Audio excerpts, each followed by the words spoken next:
ഓം ശാന്തി.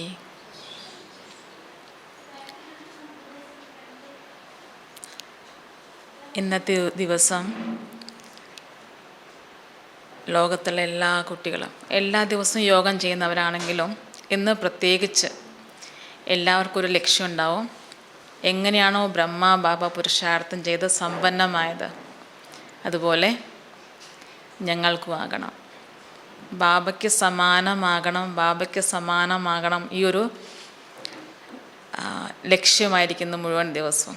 അതുകൊണ്ട് ബാബയിൽ നിന്നും ഫുൾ ശക്തി എടുക്കുക, ആ ഒരു ലക്ഷ്യം വെച്ചാണ് നമ്മളിന്ന് ഫുൾ പുരുഷാർത്ഥം ചെയ്യുന്നത്.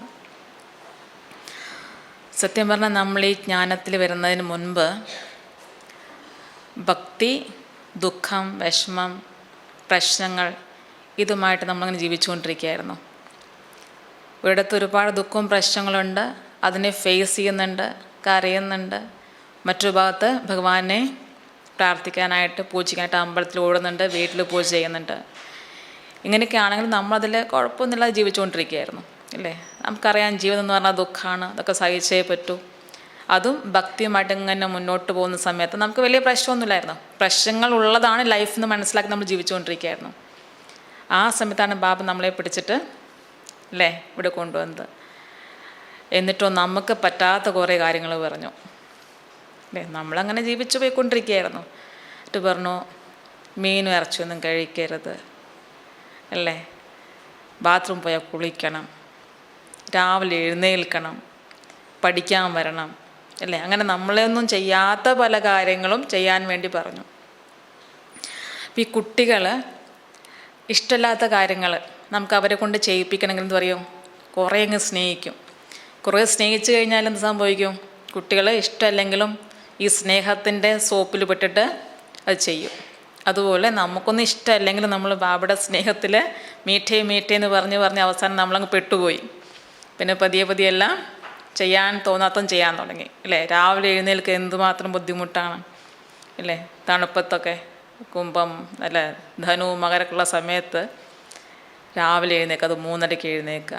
ജനുവരി മാസത്തിൽ മൗണ്ട് അബൂവിൽ പോയിട്ട് അവിടെ പോയിട്ട് രാവിലെ എഴുന്നേൽക്കുക, അതൊക്കെ ഭയങ്കര ബുദ്ധിമുട്ടുള്ള കാര്യം. പക്ഷെ നമ്മൾ ആ സ്നേഹത്തിലാണ് ഇതൊക്കെ മാറ്റിയെടുത്തത്. അതുപോലെ തന്നെ ബ്രഹ്മ ബാബ വളരെയധികം ഭക്തിയിൽ 12-13 ഗുരുക്കന്മാരുടെ അടുത്ത് പോയി എല്ലാം പഠിച്ച് എല്ലാം മനസ്സിലാക്കി ഗുരുക്കന്മാരോടുള്ള ഭയങ്കര ഭക്തിയോടുകൂടി ജീവിച്ചിരുന്ന, നല്ല വ്യാപാരം ചെയ്ത് നല്ല സമ്പന്നമായിട്ടുള്ള അവസ്ഥയിൽ മുന്നോട്ട് പോയിക്കൊണ്ടിരിക്കുകയായിരുന്നു. നല്ല തൃപ്തമായിട്ടുള്ള ജീവിതം. രണ്ടുമുണ്ട്, കുടുംബജീവിതത്തിൽ നമ്പർ 1, വ്യവസായത്തിൽ നമ്പർ 1, പിന്നെ അതുപോലെ സ്പിരിച്വലാറ്റിലും നല്ല രീതിയിൽ. ഗീത വായിക്കാതെ വെള്ളം കുടിക്കാത്ത ആൾ, അത്രയും നല്ല അല്ലേ ഭക്തനുമാണ്. അതുപോലെ തന്നെ കുടുംബജീവിതത്തിലും 4-5 മക്കളുണ്ടായിരുന്നു, നല്ല വ്യവസായം, എല്ലാം കൊണ്ട് നമ്പർ 1 ആയിരുന്നു. പക്ഷേ അതിനിടയ്ക്ക് പിന്നെ ആര് കയറി വന്നു, ശിവബാബ കയറി വന്നു, എല്ലാം പ്രശ്നമാക്കി അല്ലേ. കാരണം ബിസിനസ്സിൽ ബാബയ്ക്ക് വളരെയധികം എന്താ പറയുക പ്രാവീണ്യമുണ്ടായിരുന്നു. അദ്ദേഹത്തിൻ്റെ പാർട്ട്ണർക്ക് അത്ര വലിയ കഴിവൊന്നുമില്ലായിരുന്നു. ബാബയുടെ കഴിവുകൊണ്ടാണ് അദ്ദേഹത്തിൻ്റെ വ്യവസായത്തിന് നന്നായി മുന്നോട്ട് പോയത്. അപ്പോൾ വ്യവസായത്തിൽ 60 വയസ്സായി കഴിഞ്ഞാൽ നമുക്കെല്ലാവർക്കും അറിയാം കുറച്ച് പ്രായത്തിൻ്റെ അവസാനമായി. അപ്പം ഇനി എന്ത് ചെയ്യണം, ഈശ്വരനുമായിട്ടുള്ള ബന്ധമാണ് വേണ്ടത്. അപ്പോൾ അദ്ദേഹത്തിൻ്റെ ഭക്തി തന്നെ പറഞ്ഞു മതി, 60 വയസ്സായില്ല, ഇനി നമുക്ക് കുറച്ച് വാനപ്രസ്ഥാവസ്ഥ, കുറച്ച് ഈശ്വരനുമായിട്ടുള്ള കാര്യങ്ങൾ മുഴുകാൻ ഈ ബിസിനസ് വേണ്ട ഇനി നമുക്ക് എന്ന് ഭാര്യ പറഞ്ഞു, യശോദാമ്മ പറഞ്ഞു. അപ്പോൾ ഇദ്ദേഹത്തിന് ബിസിനസ്സിൽ ക്രേസ് വരും, ലഹരി എന്ന് പറയും അല്ലേ. എന്തിനാണ് നമുക്ക് നന്നായിട്ട് റിസൾട്ട് കിട്ടുന്നത്, ഇൻട്രസ്റ്റ് ഉള്ളത് വീണ്ടും ചെയ്യാനുള്ള ഒരു ക്രേസ് ഉണ്ടാവും. ബ്രഹ്മബാബയ്ക്ക് അതായിരുന്നു, ബിസിനസ്സിലൊരു ക്രേസ് ആയിരുന്നു, ഒരു രസമായിരുന്നു. അപ്പോൾ അദ്ദേഹം പറഞ്ഞു കുറച്ചുകൂടെ അത് കഴിഞ്ഞിട്ട് നമുക്ക് ഇതൊക്കെ ചെയ്യാം. അപ്പം അങ്ങനെ അദ്ദേഹം അത് ചെയ്തുകൊണ്ടിരിക്കുന്ന സമയത്താണ് ഇയാൾ വന്ന് കയറിയത് അല്ലേ. അപ്പോൾ എല്ലാം കൊണ്ടും തൃപ്തമായിട്ട്, നമുക്കാണെങ്കിൽ പിന്നെയും കുറച്ച് പൈസയുടെ പ്രശ്നം ഉണ്ടാകാം, അല്ലെങ്കിൽ വീട്ടിൽ പ്രശ്നം ഉണ്ടായിരിക്കാം. ബാബയുടെ വീട്ടിലൊരു പ്രശ്നവുമില്ല, പണത്തിനൊരു പ്രശ്നവുമില്ല. ഫേമസ് ആണ് അദ്ദേഹം. ലേഖരാജ് എന്ന് പറഞ്ഞാൽ ഭയങ്കര ഫേമസ് ആയിട്ടുള്ള വ്യക്തിയാണ്. ദാദാ എന്നാ പറയുന്നത്, ദാദാ ലേഖരാജ്. പിന്നെ പേരും പ്രശസ്തിക്കും കുറവില്ല, പണത്തിന് കുറവില്ല, വീട്ടിൽ പ്രശ്നങ്ങളില്ല, ബന്ധുക്കളെല്ലാം വളരെ നല്ലവർ, എല്ലാം കൊണ്ടും ഒരു നല്ല തൃപ്തമായിട്ടുള്ള ജീവിതം നയിച്ചുകൊണ്ടിരിക്കുന്ന ആളെ പിടിച്ച് ഭഗവാൻ പറഞ്ഞാൽ മനസ്സിലാവാത്ത ആളായിരുന്നു. അപ്പം എന്ത് ചെയ്തു, കുറേ സാക്ഷാത്കാരം കാണിച്ചു കൊടുത്തു. കാരണം ഇദ്ദേഹത്തെ ഇളക്കാനായിട്ട് പറഞ്ഞാൽ പറ്റില്ല എന്ന് മനസ്സിലായി. അപ്പം ആദ്യം എന്താ ചെയ്ത് കുറേ കാര്യങ്ങൾ കാണിച്ചു കൊടുത്തു. അതിൽ ഒന്നായിരുന്നു സാക്ഷാത്കാരത്തിലെ വിനാശത്തിൻ്റെ. ഇയാളെ ഇളക്കണമെങ്കിൽ ഇല്ലേ കുറച്ച്, കാരണം എല്ലാം തൃപ്തമായിട്ട് ജീവിക്കുന്ന ഒരാൾക്ക് വിരക്തി ഉണ്ടാവണമെങ്കിൽ കുറച്ച് ദുഃഖത്തിൻ്റെതായിട്ടുള്ള സീന് കാണേണ്ട ആവശ്യമുണ്ട്. ഗൗതമ ബുദ്ധൻ തന്നെ ജനിച്ചപ്പോൾ തന്നെ അദ്ദേഹത്തിന് ജാതകത്തിൽ ഉണ്ടായിരുന്നു ഈ കുട്ടിക്ക് 99% സന്യാസിയാകാനുള്ള യോഗമാണ്, 1% മാത്രമാണ് രാജാവാകാനുള്ള ഇതുള്ളത്, ചാൻസ് ഉള്ളത്. അതുകൊണ്ട് അദ്ദേഹത്തിൻ്റെ അച്ഛനും അമ്മയും ഗുരുക്കന്മാരും ഇദ്ദേഹത്തെ ദുഃഖത്തിൻ്റെ ഒരു സീനും കാണിച്ചു കൊടുത്തില്ല. ഒരു ദുഃഖം എന്താണെന്ന് അറിഞ്ഞുകൂടാ, വയസ്സാവുക എന്താണെന്ന് അറിഞ്ഞുകൂടാ, മരണം എന്താണെന്ന് അറിഞ്ഞുകൂടാ, രോഗം എന്താണെന്ന് അറിഞ്ഞുകൂടാ, ഒന്നും അറിയില്ല.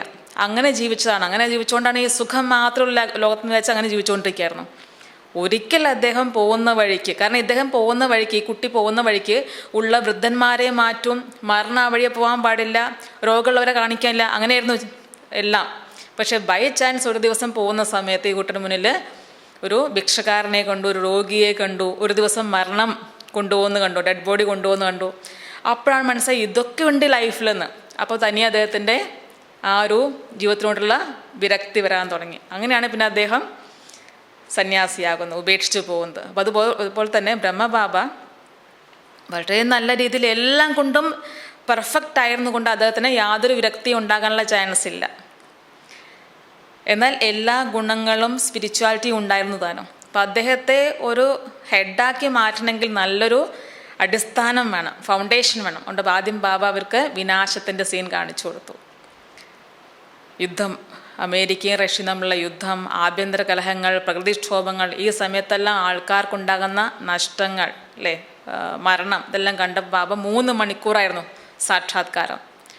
അതിന് ശേഷമുണ്ടായ മാറ്റം, അദ്ദേഹത്തിൻ്റെ കണ്ണിൽ നിന്ന് വെള്ളം വന്നുകൊണ്ട് വേണ്ട വേണ്ട വേണ്ട, മതി മതി എന്ന് പറഞ്ഞുകൊണ്ടിരുന്നു. എങ്ങനെയാണോ അർജുനൻ ഭഗവാന്റെ പ്രകാശം കണ്ടപ്പോൾ മതി മതി എന്ന് പറഞ്ഞു, അതുപോലെ ഈ വിനാശം കണ്ട അദ്ദേഹം മതി മതി എന്ന് പറഞ്ഞു, നിർത്ത്. പക്ഷേ അത് കണ്ടിന്യൂസ് 3 മണിക്കൂർ കണ്ടു. അതിന് ശേഷമാണ് ഇദ്ദേഹത്തിനുള്ളിൽ മാറ്റം വരാൻ തുടങ്ങിയത്. പതിയെ അദ്ദേഹത്തിന് ബിസിനസ്സിനോടുള്ള ആ ഒരു ആസക്തി, ഒരു ക്രേസില്ല, അത് കുറഞ്ഞു വന്നു.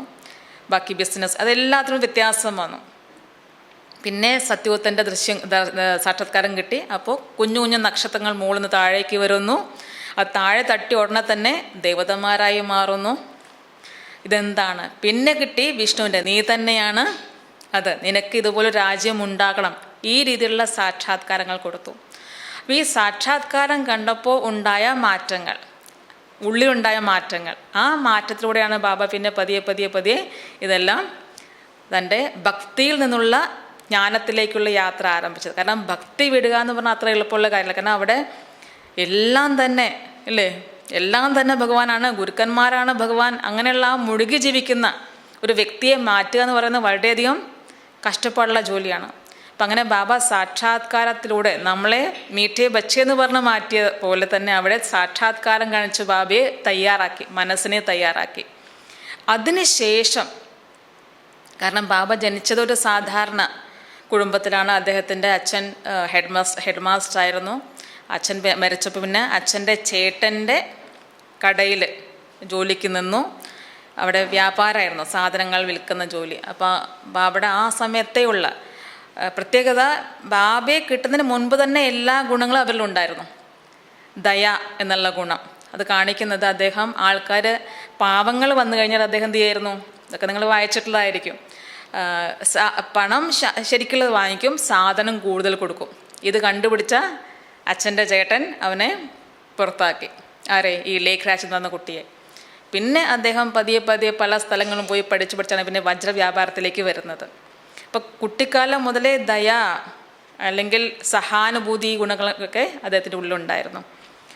അതിന് ശേഷം ബ്രഹ്മാവ് വന്ന ശേഷം നമ്മളെന്നും ഇങ്ങനെ വരുന്ന സമയത്ത്, ക്ലാസ്സിൽ വരുന്ന സമയത്ത് ആൾക്കാർ പറയാം, നിങ്ങൾക്ക് വട്ടാണോ, എന്തിനാണ് പോകുന്നത്, വെറുതെ ബ്രഹ്മകുമാരി സാർക്ക് വെറുതെയാണ്, എന്തിനാ പോകുന്നത്, നിങ്ങൾ ഇത്രയും പഠിപ്പുള്ള വിദ്യാഭ്യാസമുള്ള ആൾക്കാർ ഇതൊക്കെ ചെയ്യേണ്ട, ഇതൊക്കെ വിശ്വസിക്കേണ്ട വല്ല ആവശ്യമുണ്ടോ എന്ന് കുറേയൊക്കെ പറഞ്ഞു കഴിഞ്ഞാൽ നമുക്ക് തോന്നും ശരിയാണ്, ബാബ ശരിയാണ്, ക്ലാസ് കേൾക്കണം, പക്ഷേ ഇവരൊന്നും ഇല്ലാത്ത സമയത്ത് പോകാം, ഇവർ കാണിച്ചു പോകുന്നത് ശരിയല്ല, ഇല്ലെങ്കിൽ ഞായറാഴ്ച മാത്രം പോവാം, വ്യാഴാഴ്ച മാത്രം പോവാം എന്നൊക്കെ നമ്മുടെ ഉള്ളിൽ സംശയം ഉണ്ടാകാം ഇല്ലേ. ദാദാ ലേഖരാജ് എന്ന് പറയുന്ന വ്യക്തി സിന്ധിൽ, ഹൈദരാബാദിൽ, കറാച്ചിയിൽ വളരെ ഫേമസ് ആയിട്ടുള്ള വ്യക്തി, വളരെ ഫേമസ് ആയിട്ടുള്ള വ്യക്തി. ആ വ്യക്തി എന്താ പറയുക, കോട്ടും പാൻറ്റൊക്കെ ഇടുന്ന ആ വ്യക്തി ഒരു ദിവസം ഡ്രസ്സ് മാറി സിമ്പിൾ പൈജാമയും കുർത്തിയിടാൻ തുടങ്ങി. ഇയാൾക്ക് എന്ത് പറ്റി എന്ന ആൾക്കാർ പറയും. പിന്നെ ബാബ ഇത് കിട്ടിയ സമയത്ത് തന്നെ എന്ത് ചെയ്തു, നമ്മുടെ ജോലി അല്ലേ, ബിസിനസ് സ്റ്റോപ്പ് ചെയ്തു. ശരിക്കും ഇയാൾക്ക് വട്ട് തന്നെ. എന്നാലും പറയില്ലേ, ഇത്രയും നല്ല സമ്പത്ത് ഉള്ള ഒരു സമ്പന്നമായിട്ടുള്ളൊരു കുടുംബത്തിലെ ഒരു വ്യക്തി ഒരു ദിവസം എല്ലാം ഉപേക്ഷിക്കുക, ജോലി ഉപേക്ഷിക്കുകയാണ്. പലപ്പോഴും നമ്മുടെ ഇടയിൽ ഉണ്ടാവാറുണ്ട്, ആരെയൊക്കെ ഞാൻ ജോലി പിടിച്ചു, നിനക്ക് എന്താ വട്ട് പിടിച്ചോ, ഇത്ര നല്ല ജോലി ആരാ ഉപേക്ഷിച്ചത്, എന്തിനാ ഉപേക്ഷിച്ച് ചോദിക്കാറില്ല. അതുപോലെ തന്നെ ബ്രഹ്മബാബ ഇത്രയും നല്ലൊരു ഒരു വ്യവസായം നിർത്തിയപ്പോൾ ആൾക്കാർ എന്തെല്ലാം പറഞ്ഞു കാണും. പക്ഷെ അതിനൊന്നും അദ്ദേഹം വകവച്ചില്ല. കാരണം അത്രമാത്രം നിശ്ചയം ബാബയിൽ വന്നു കഴിഞ്ഞു. അതുപോലെ തന്നെ ഈ ബാബ കുട്ടികളെ നിർത്തി താമസമാക്കി. അതുപോലെ അമ്മമാർ ചാടി വന്നു. അപ്പോൾ പേപ്പറിൽ ന്യൂസ് വന്നു. എന്താ വന്നത്, ഭാരതത്തിലൊരാളുണ്ട്, അയാൾക്കിപ്പോൾ 375 റാണിമാരുണ്ട്, ഇനിയും വേണത്രേ. എത്രയാണ് വേണ്ടത്, 16,108 റാണിമാർ വേണത്രേ എന്ന് പറഞ്ഞ് പേപ്പറിൽ വന്നു. വളരെ പ്രശസ്തിയുള്ള ബഹുമാനം കൊടുക്കുന്ന ഒരു വ്യക്തിയെ ഇത്രയും മോശമായിട്ട് പേപ്പറിൽ ചിത്രീകരിച്ചപ്പോൾ ഇനി എനിക്കിത് പറ്റില്ല, ഇത് എന്നെ കൊണ്ട് പറ്റുന്ന കാര്യമില്ലെന്ന് പറഞ്ഞ് അദ്ദേഹം വിട്ടോ? ഇല്ല. മാനം അപമാനം രണ്ടിനെയും ഒരുപോലെ തന്നെ ഫേസ് ചെയ്യാനുള്ള കഴിവ് വേണമെന്ന് ബാബ പറയുന്നത്. ബാബയുടെ ജ്ഞാനം കേട്ട് ധാരണ ആകുന്നതിന് മുൻപ് തന്നെ അദ്ദേഹത്തിന് അതുണ്ടായിരുന്നു. കാരണം ദാദാ എന്ന് പറഞ്ഞ് വിളിച്ചിരുന്ന ആൾക്കാരാണ് ഇപ്പോൾ നേരെ ഓപ്പോസിറ്റായത്. അപ്പോൾ നല്ല കാര്യം പറഞ്ഞപ്പോഴും മോശമായ കാര്യം പറഞ്ഞപ്പോഴും, കാരണം കേസായി ഭയങ്കര പ്രശ്നമായല്ലോ ഈ പവിത്രമായി ജീവിക്കുന്നതുകൊണ്ട്. അപ്പം ഇതെല്ലാം വന്നപ്പോഴും നമ്മളാണെങ്കിൽ നമ്മളിപ്പോഴും നമ്മൾ 2 കപ്പലിലും അല്ലെങ്കിൽ 2 തോണിയിലും കാലിടാനുള്ള കാരണം എന്താ, എന്തുകൊണ്ടാണ്? നമ്മൾ അവിടെയും പെർഫെക്റ്റാണ്, ഇവിടെയും പെർഫെക്റ്റാണ് അല്ലേ. നമ്മൾ അവിടെയും കുറച്ച് ചെയ്യുന്നുണ്ട്, ഇവിടെയും കുറച്ച് ചെയ്യുന്നുണ്ട്. എന്തുകൊണ്ടാണ്? ആൾക്കാരെന്ത് പറയും, അവരെയും സന്തോഷിപ്പിക്കണ്ടേ, ഇവരെയും സന്തോഷിപ്പിക്കണ്ടേ, സെൻറ്ററുകാരെയും സന്തോഷിപ്പിക്കണം, നാട്ടുകാരെയും സന്തോഷിപ്പിക്കണം. അതുകൊണ്ട് നമ്മൾ പല നിയമങ്ങളും നമ്മുടെ ഇഷ്ടത്തിന് മാറ്റിമറിച്ചാണ് ചെയ്യുന്നത്. എല്ലാം നമ്മൾ പെർഫെക്റ്റൊന്നും ചെയ്യുന്നില്ല. കാരണം നമ്മൾ ജീവിക്കുന്ന എവിടെ, നമ്മൾ ലോകത്തിലാണ് ജീവിക്കുന്നത്. നമുക്കിതൊന്നും എല്ലാം ചെയ്യാൻ പറ്റില്ല, പറ്റുന്ന നമ്മൾ ചെയ്യാം. പക്ഷേ ബാബയും ലോകത്തിലാണ് ജീവിച്ചിരുന്നത്. പക്ഷെ ബാബയ്ക്ക് അങ്ങനെ ഒരു ചിന്ത ഉണ്ടായിരുന്നില്ല. കാരണം നിശ്ചയം നമ്മുടെ പല നിയമങ്ങളും തെറ്റാനുള്ള കാരണം എന്താ, ലോകരെന്തോ പറയും, അവരെയും സന്തോഷിപ്പിച്ചിട്ട് വേണ്ടേ ജീവിക്കാൻ. പക്ഷെ ബാബയ്ക്ക് അങ്ങനൊരു ചിന്തയേ ഇല്ലായിരുന്നു. എന്താണോ ഭഗവാൻ പറഞ്ഞത് അതുപോലെ. അതുകൊണ്ട് തന്നെ 16,108 പേരെ അങ്ങനെ ഒരു രീതിയിലുള്ള വളരെ അപവാദമാണത്. എന്നിട്ടും ബാബയ്ക്കൊരു പ്രശ്നം ഉണ്ടായില്ല. മനസ്സിൻ്റെ അവസ്ഥയ്ക്ക് കുറവ് വന്നില്ല, പെർഫെക്റ്റായി. അതുപോലെ ബാബയുടെ സിംപ്ലിസിറ്റി എന്ന് പറയുന്നത്,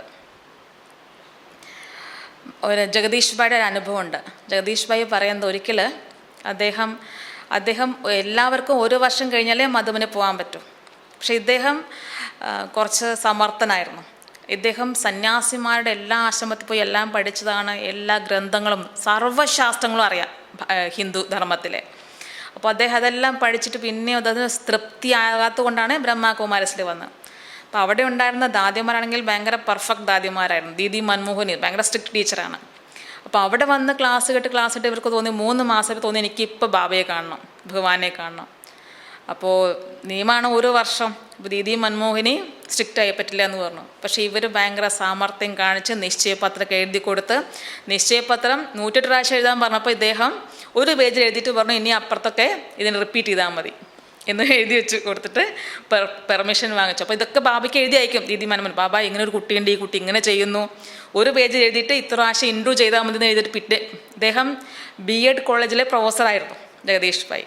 അപ്പോൾ ഇത്രയും അറിവുണ്ട്, ഇത്രയും എല്ലാം ഇതുകൊണ്ട് അപ്പോൾ ഇതെല്ലാം എഴുതി അറിയും. അപ്പോൾ ബാബ പറഞ്ഞു, ഇത്രയും സാമർത്ഥ്യമാണെങ്കിൽ വിട്ടേക്ക്, ഞാൻ നോക്കിക്കൊള്ളാം എന്ന് പറഞ്ഞു. എൻ്റെ ബാബയെ കാണാൻ ജഗദീഷ് ഭായ് പോയി. അവിടെ പോയപ്പോൾ കാണുന്നത് ഞാനിപ്പോൾ ഭഗവാൻ, കാരണം എല്ലാ ഗുരുക്കന്മാരെയും കണ്ടിട്ടുള്ള അനുഭവമുള്ള ആളാണ് ജഗദീഷ് ഭായ്. അപ്പോൾ അദ്ദേഹം വലിയൊരാളായിരിക്കും ബ്രഹ്മ ബാബ, അവരിലിങ്ങനെ ഭഗവാൻ വരുമ്പോൾ എന്തൊക്കെ ഉണ്ടാവുമെന്ന് ചിന്തിച്ചാൽ പോകുന്നത്. അവിടെ പോയപ്പോൾ ഇദ്ദേഹം പോകുന്ന സമയത്ത് തന്നെ കണ്ടത് റോഡ് വിട്ടാൽ കുറച്ച് പേര് നിന്നിട്ട് അവിടെ ഇതുവരെയുള്ള നിക്കറും ബനിയനും ഇട്ടിട്ട് ബ്രഹ്മബാബ റോഡ് മണ്ണ് കിളച്ചുകൊണ്ടിരിക്കുകയാണ്. വേറെ കുറേ പേരുണ്ട്. അപ്പം തന്നെ പാവം കാറ്റുപോയി. ഇയാളെ കാണാനാണ് ഞാൻ വന്നത്, ഇവരിലാണ് ദൈവം വരുന്നത്. അദ്ദേഹത്തിന് ഫുൾ നിരാശയായി. അപ്പം ബാബ സിമ്പിളായിട്ട് പറഞ്ഞാൽ, ആ കുട്ടി വന്നല്ലേ, പോയി കുളിച്ച് റെഡി ആയിക്കോ, ബാബ വരാം എന്ന് പറഞ്ഞു. എന്നിട്ട് റൂമൊക്കെ പറഞ്ഞു കൊടുത്തു. അപ്പം ജഗദീഷ് ഭായി പോയി കുളിച്ച് റെഡിയായിട്ട് ആ കൂടെ നിരാശയായി. ഞാൻ വന്നത് ശരിയായ സ്ഥലത്തല്ല എന്ന് മനസ്സിലായി. അദ്ദേഹം ഇങ്ങനെ കട്ടിലുണ്ട്, അപ്പോൾ അതിലിങ്ങനെ കിടന്നുകൊണ്ടിരിക്കുക. കിടന്നിട്ട് ചിന്തിക്കുക, എന്താണ് ചെയ്യേണ്ടത്, തിരിച്ചു പോയാലെന്ന് ചിന്തിച്ചുകൊണ്ടിരിക്കുകയാണ്. അപ്പോൾ ആ സമയത്ത് വെറുതെ കിടന്നിട്ട് ഇങ്ങനെ തിരിഞ്ഞപ്പോൾ വാതിലിൽ ബ്രഹ്മബാബ 2 കൈ ഇങ്ങനെ വാതിലിങ്ങനെ പിടിച്ച് നിൽക്കുകയാണ്. ആ സെക്കൻഡിൽ ജഗദീഷ് ഭായിക്ക് വെറും ശിവബാബ മാത്രം കാണാൻ പറ്റി. അവിടെ നിൽക്കുന്ന ബ്രഹ്മബാബയല്ല, ഫുൾ ശിവബാബ. അപ്പം അതിന് വിശ്വാസം വന്നു. ബാബ സിമ്പിളാണ്, സിമ്പിൾ നമ്മളെപ്പോലെ. എൻ്റെ ദേഹത്തിലെ ഭഗവാൻ വരുന്നത് അല്ലേ, എന്നെയാണ് ഭഗവാൻ നിമിത്തമാക്കിയത്, ഞാനാണ് ഇതിനെ ഫുൾ നയിച്ചുകൊണ്ട് പോകുന്നത് എന്നുള്ള ആ ഒരു അഹങ്കാരം അദ്ദേഹത്തിനില്ലായിരുന്നു. അത്രമാത്രം ഭഗവാൻ എന്നെ കൊണ്ട് ചെയ്യിപ്പിക്കുന്നു, എനിക്ക് ഭാഗ്യമുണ്ടായല്ലോ. അതുപോലെ യജ്ഞത്തിൻ്റെ സേവ എത്രമാത്രം ഇമ്പോർട്ടൻ്റ് ആണ്. അതുകൊണ്ടാണ് ബാബയും എന്ത് ചെയ്തത്. നമ്മൾ പറയല്ലേ, സിസ്റ്റർ പറയും ഒന്ന് അടിച്ചു വരെ തുടച്ചേക്ക്, അപ്പം ആ യജ്ഞത്തിൻ്റെ സേവയാണ്. അതുപോലെ ബ്രഹ്മബാബയും യജ്ഞത്തിൻ്റെ സേവ, റോഡ് വെട്ടുന്ന സേവ, പച്ചക്കറി മുറിക്കുന്ന സേവ, നെല്ല് വറുക്കുന്ന സേവ, ഭക്ഷണം വിളമ്പി കൊടുക്കുന്ന സേവ, ഇതെല്ലാം ചെയ്യുമായിരുന്നു. അപ്പം യജ്ഞ സേവനത്തിൻ്റെ ഇമ്പോർട്ടൻസ് നമ്മളെപ്പോലെ തന്നെ ബാബയും ചെയ്തിട്ട് അതിൻ്റെ വില മനസ്സിലാക്കിയിട്ടുണ്ട്. അപ്പം അങ്ങനെ ഒരിക്കൽ ബാബ നെല്ല് വറുക്കിക്കൊണ്ടിരിക്കുകയാണ്. അപ്പോൾ ആ സമയത്ത് ഒരു VIP കാണാൻ വന്നു, ഏതൊരു ഓഫീസർ കാണാൻ വന്നു. അപ്പോൾ ദീദി വന്ന് പറഞ്ഞു, ബാബ ഒരു VIP വന്നിട്ടുണ്ട്, ബാബയെ കാണാൻ വേണ്ടി വന്നിട്ടുണ്ട്, ഞാൻ ഓഫീസിൽ ഇരുത്തിയിട്ടുണ്ട്, ബാബ വാന്ന് പറഞ്ഞു. അപ്പം ആ കുട്ടി ഇങ്ങോട്ട് വിളിച്ചേക്കെന്ന് പറഞ്ഞു. ഓഫീസറാണ്, VIP, നോൺ BK. അപ്പോൾ ഈ വേഷത്തിലോ, നിങ്ങൾ പോയിട്ടൊന്ന് ഒരുങ്ങിയിട്ട് റെഡി ആയിട്ട് വാ, നല്ല ഡ്രസ്സൊക്കെ ഇട്ട് വാ, അല്ലെങ്കിൽ കുറച്ച് കൈ കഴുകി വൃത്തിയായിട്ട് വാ, എന്നിട്ട് ഓഫീസിൽ വന്ന് കാണാം അവരോ എന്ന് പറഞ്ഞു. അപ്പോൾ ബാബ വീണ്ടും പറഞ്ഞു, കുട്ടി ഇങ്ങോട്ട് വിളിച്ചാമെന്ന് പറയും. അപ്പോൾ ഇരിക്കുന്ന സ്റ്റൈല് അല്ലേ, നെല്ല് വറുക്കുന്ന ഒരാളാണ്, അയാളാണ് ഓഫീസിൽ കാണാൻ വരുന്നത്. വേറെ കുറേ ഇരിപ്പുണ്ട്. ബാബ പറഞ്ഞു, വേണ്ട, കുട്ടി ഇങ്ങനെ വിളിച്ചാമെന്ന് പറഞ്ഞു. ആ ഓഫീസർ വന്നു. ആ ഓഫീസർ വന്നപ്പോൾ ബാബ എഴുന്നേറ്റ് നിന്നിട്ട് അവരോട് വന്നോ എന്ന് ചോദിച്ചു. ആ സമയത്ത് ആ വ്യക്തിക്ക് കാണാൻ പറ്റിയത് വിഷ്ണുവിനെയാണ്. അയാളെ കാലം തൊട്ട് നമസ്കരിച്ചിട്ട് പിന്നെയാണ് സംസാരിച്ചത്. അപ്പോൾ നമ്മൾ പറയാറുണ്ട്, മുഖത്തിലൂടെ പെരുമാറ്റത്തിലൂടെ ബാബയെ പ്രത്യക്ഷപ്പെടുത്തുമെന്ന്. അതിന് ക്രീമിടുന്നതിൻ്റെ ആവശ്യമില്ല, നല്ല ഡ്രസ്സിൻ്റെ ആവശ്യമൊന്നുമല്ല ഉള്ളത്, സ്ഥിതിയെ അത്രയും പവർഫുള്ളാക്കി വയ്ക്കുക. അപ്പം ആ രീതിയിൽ ബാബയ്ക്ക് ഓരോ വ്യക്തിക്കും എന്താണോ വേണ്ടത്, അത് ഒന്ന് ശിവബാബയുടെ സഹായം കൊണ്ടായിരിക്കാം സാക്ഷാത്കാരം കിട്ടിയത്, മറ്റൊന്ന് ഞാൻ റെഡി അല്ലെങ്കിൽ എന്നിലൂടെ ബാബയ്ക്ക് കാണിച്ചു കൊടുക്കാൻ സാധിക്കില്ല. അപ്പോൾ സ്വയത്തെ പൂർണ്ണമായിട്ടും സമർപ്പണമാക്കിയതുകൊണ്ടാണ് ഭഗവാൻ അവരെ യൂസ് ചെയ്യുന്നത്. അപ്പം ആ രീതിയിൽ നമുക്ക് നമ്മുടെ സേവ, ഞാനത് പറയാനുള്ള കാരണം, നമ്മൾ പറയും ബാബയ്ക്ക് സമാനമായി മാറണം, അതാണ് നമ്മുടെ ലക്ഷ്യം. പക്ഷേ ബാബയെ പോലെ എന്തെല്ലാം നമ്മൾ ധാരണ ചെയ്യുന്നുണ്ട് അല്ലേ. ബാബയാണെങ്കിൽ ലോക്ലാജ് എന്ന് പറയാറുണ്ട്. ലോകരെന്തു പറയും എന്നുള്ള ചിന്ത, നമുക്ക് ആ ചിന്തയില്ലേ, ആൾക്കാരെന്തു പറയും അല്ലേ. അതുകൊണ്ട് നമ്മൾ എന്ത് ചെയ്യും, ശ്രീമത്തിനെ കുറച്ചൊന്ന് നമ്മുടെ രീതിയിൽ വളച്ചൊടിച്ച് നമ്മൾ ചെയ്യും. പക്ഷെ ബാബയ്ക്ക് ലോകരെന്തു പറയും എന്നുള്ള ചിന്ത ഉണ്ടായിരുന്നില്ല. അതുപോലെ തന്നെ നമുക്ക് ബ്രഹ്മബാബയുടെ ദേഹത്ത് ശിവബാബ വന്നു, അവരുടെ ജ്ഞാനം പറയുന്നു ഭഗവാൻ. ഏറ്റവും കൂടുതൽ നമ്പർ 1 സ്റ്റുഡൻറ്റ് ബ്രഹ്മബാബയാണ്. പക്ഷേ ബാബയ്ക്ക് എന്തും ചെയ്യാൻ മടിയില്ലായിരുന്നു അല്ലേ. ഞാൻ 25 വർഷമായിട്ട് ജ്ഞാനത്തിൽ ഉണ്ട്, ഇവരിന്നലെ വന്ന മാതാജിയാണ് അല്ലേ. അപ്പം അതുകൊണ്ട് തന്നെ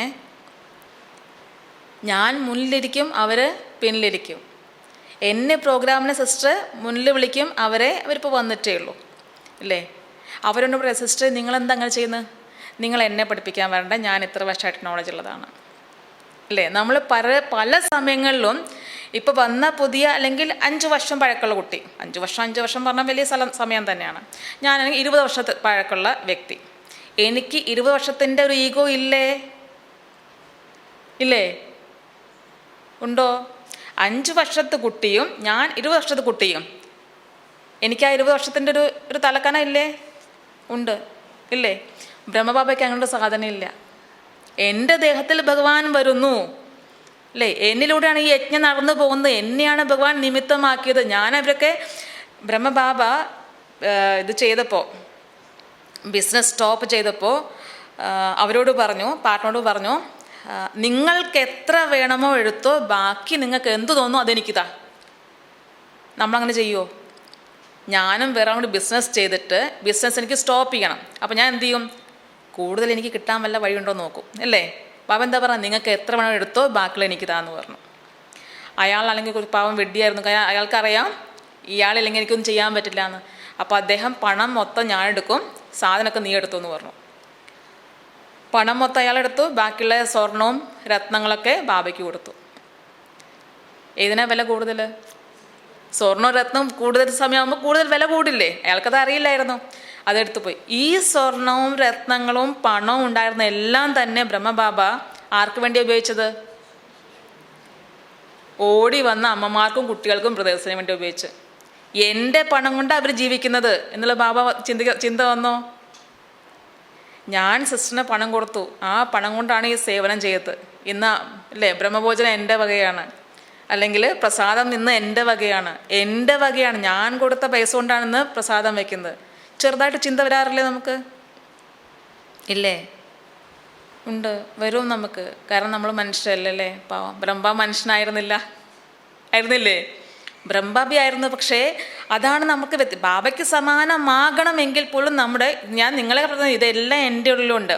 ഒരു സിസ്റ്റർ പറഞ്ഞിട്ടുണ്ട്, ആരെങ്കിലും കോഴ്സിന് വന്നു കഴിഞ്ഞാൽ നമ്മൾ ചോദിക്കില്ലേ പേരെന്താ, എവിടെ നിന്നാണ് വരുന്നത്, എന്താ ചെയ്യുന്നത് ചോദിക്കില്ലേ? അപ്പോൾ ആ സിസ്റ്റർ പറഞ്ഞു, ഞാൻ എന്നും അങ്ങനെ എല്ലാവരും വന്നും ചോദിക്കാറുണ്ട്. അപ്പോൾ ഒരു ദിവസം ഒരു കാർപ്പൻറ്റർ വന്നു. അപ്പോൾ ചോദിച്ചു, ബ്രദറെ എന്താ പേര്, എവിടെ താമസിക്കുന്നത്, എന്താ ചെയ്യുന്നത്? അപ്പോൾ ഞാൻ കാർപ്പൻറ്റർ. അപ്പോൾ ഉടനെ സിസ്റ്റർ ഉടനെ എൻ്റെ മനസ്സിൽ ചിന്ത വന്നു, സെൻറ്ററിലെ ജനൽ കുറച്ച് ചീത്തയായിരിക്കും, അതൊന്ന് ശരിയാക്കണം, നന്നായി ഈ കാർപ്പൻറ്റർ വായ കൊണ്ട് ചെയ്യിപ്പിക്കാം. അപ്പോൾ ആ സിസ്റ്റർ പറയണേ, ഇങ്ങനെ ഞാൻ എപ്പോൾ ചോദിക്കുമ്പോഴും ആ വന്ന ആളെ കൊണ്ട് എന്ത് ചെയ്യിപ്പിക്കാം, എന്ത് സേവനം ചെയ്യിപ്പിക്കാമെന്ന് എനിക്ക് ചിന്ത വരാൻ തുടങ്ങി. അപ്പോൾ എനിക്ക് തോന്നി, എൻ്റെ ജോലി എന്താ? ജ്ഞാനം പറഞ്ഞു കൊടുക്കുക. ഞാൻ ചെയ്യുന്നെന്താ? അവരെ കൊണ്ട് എനിക്ക് എന്ത് ലാഭം കിട്ടും എന്നാണ് നോക്കുന്നത്. അപ്പോൾ അത് സേവനായോ? ഇല്ലേ? അവരിൽ നിന്ന് എനിക്ക് എന്ത് കിട്ടും എന്നുള്ള ചിന്തയായി. എൻ്റെ വീടല്ല ബാബയുടെ വീടാണ്, ജനൽ ബാബയുടെയാണ്, ഓക്കെ. എങ്കിൽ പോലും എൻ്റെ ചിന്തയുടെ സ്ഥിതി അല്ലെങ്കിൽ ആ ചിന്തയുടെ പോക്ക് എങ്ങനെയാണ്? ശരിയല്ലല്ലോ. അപ്പോൾ ഉടനെ തന്നെ പിന്നെ സിസ്റ്റർ പിന്നെ ഞാൻ ആരും വന്നാലും പേര് ചോദിക്കാത്തല്ലാതെ ജോലി എന്താ ഞാൻ ചോദിക്കാറില്ല. കാരണം ചോദിച്ചു കഴിഞ്ഞാൽ എൻ്റെ മനസ്സ് അങ്ങോട്ടാണ് പോകുന്നത്, ഇവരെ കൊണ്ട് എന്ത് ചെയ്യിപ്പിക്കാം എന്നുള്ളതാണ്. അപ്പം അതുകൊണ്ട് തന്നെ നമുക്ക് എപ്പോഴും എവിടെയെങ്കിലൊക്കെ ഒരു എന്ത് കിട്ടുന്നുള്ള ചിന്തയുണ്ടാകാറുണ്ട്. ബ്രഹ്മബാബ തൻ്റെ മുഴുവൻ സ്വത്തിനെയും, ബ്രഹ്മബാബയുടെ മോൻ പിണങ്ങിപ്പോയപ്പോൾ ബ്രഹ്മബാബ ഒന്നും കൊടുത്തില്ല. കൊടുത്തെങ്കിൽ തന്നെ വളരെ കുറച്ച് മാത്രമേ കൊടുത്തുള്ളൂ. ബാക്കി മൊത്തം പണം, മൊത്തം സ്വർണം, മൊത്തം രത്നങ്ങളെല്ലാം തന്നെ. പിന്നെ അവരുടെ മരുമകളുടെ അവസ്ഥ പറയുകയാണെങ്കിൽ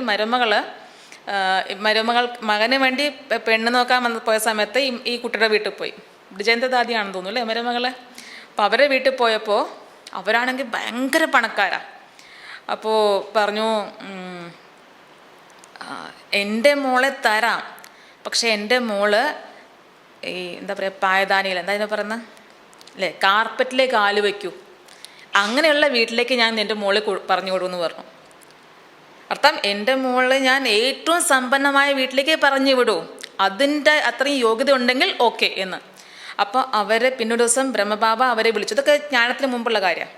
ബ്രഹ്മബാബ അവരെ വിളിച്ചു വീട്ടിലേക്ക്. എന്നിട്ട് അവരുടെ ആങ്ങളെ ഇത് പറഞ്ഞത്, എൻ്റെ പെങ്ങൾ വരണമെങ്കിൽ അങ്ങനെ അത്രയും സുഖം കൊടുക്കണം, അവളെ കൊണ്ട് ഒന്നും ചെയ്യിപ്പിക്കരുത് അങ്ങനെ. അപ്പോൾ ബ്രഹ്മബാബ ഒരു ദിവസം അവരുടെ ആങ്ങളെ വിളിച്ചു വരുത്തിയിട്ട് റൂമിൽ കൊണ്ടുപോയിട്ട് അലമാരകൾ തുറന്ന് കാണിച്ചു കൊടുത്തു. ഇത്രയും സമ്പത്ത് ഈ വീട്ടിലുണ്ട്, നിങ്ങളുടെ മോള് രാജകുമാരിയെ പോലെ തന്നെ ജീവിക്കും. അതിന് ശേഷമാണ് അവരുടെ മോൻ്റെ കല്യാണം അവരുമായിട്ട് നടത്തി കൊടുത്തത്. ആ കുട്ടി കൊണ്ടുവന്ന സർവ്വസ്വർണവും സർവ്വസമ്പത്തും ബാബ ഇതിൽ ഉപയോഗിച്ചു. അവർ സ്വയം കൊടുത്ത ബാബ കാരണം അവരുടെ മരുമകൾക്ക് സാക്ഷാത്കാരം കിട്ടുമായിരുന്നു. മരുമകൾ ഭക്ഷണവുമായിട്ട് ബ്രഹ്മബാബയുടെ മുന്നിൽ വരുന്ന സമയത്ത് ചിലപ്പോൾ ബാബയെ കാണും, ചിലപ്പോൾ കൃഷ്ണനെ കാണും, ചിലപ്പോൾ ബാബയെ കാണും, ചിലപ്പോൾ കൃഷ്ണനെ കാണും. അപ്പോൾ അവർക്ക് പക്ക ഇത് കൃഷ്ണൻ്റെ ആത്മാവാണ് എന്നുള്ളത്. യശോദാമ്മ അവരുടെ വൈഫ് തന്നെ ഇടയ്ക്ക് ഭക്ഷണം കൊണ്ട് വരുമ്പോൾ ഇരിക്കുന്നത് ഹസ്ബൻഡല്ല, കൃഷ്ണനാണ്. അപ്പം എങ്ങനെ അവർക്ക് പിന്നെ അവർ ഭഗവാൻ എന്നുള്ള ചിന്തയിൽ വരിക, കാരണം കൃഷ്ണൻ ഭഗവാനാണല്ലോ ഭക്തിയിൽ, അവർക്ക് ആ ഭാവന തന്നെ മാറി. അപ്പം അങ്ങനെയുള്ള ആ മരുമകൾ പിന്നെ ഈ യജ്ഞത്തിൻ്റെ പാലനയ്ക്കായിട്ട് തൻ്റെ ഉള്ള സ്വർണവും സമ്പത്തും എല്ലാം തന്നെ ഇതിലർപ്പിച്ചു. എൻ്റെയും എൻ്റെ മരുമകളുടെയും സമ്പത്ത് കൊണ്ടാണ് നിങ്ങളൊക്കെ ജീവിക്കുന്നത്, അപ്പം ഞാൻ പറഞ്ഞപ്പോൾ നിങ്ങളൊക്കെ ജീവിക്കണം എന്ന ഭാവം ഉണ്ടായിരുന്നു ബാബയ്ക്ക്? ഇല്ല. ഞാൻ സഫലമാക്കുക, ഭഗവാന്റെ യജ്ഞത്തിന് വേണ്ടി എനിക്ക് സഫലമാക്കാൻ ഭാഗ്യം കിട്ടിയല്ലോ എന്നുള്ള ചിന്തയിലാണ് ബാബ ജീവിച്ചത്. ഞാൻ 2 സോഫ വാങ്ങിച്ചു കൊടുത്തു സെൻറ്ററിൽ. ആ സോഫ ഞാൻ വാങ്ങിച്ചു കൊടുത്തതാണ്, അല്ലേ? അമ്പലത്തിൽ എഴുതിച്ചിട്ടില്ലേ, ഈ എന്താ പറയുന്നത്, ഈ മതിൽ കെട്ടാൻ സഹായിച്ചത് ഇന്ന വീട്ടിലെ ഇന്ന ആൾ.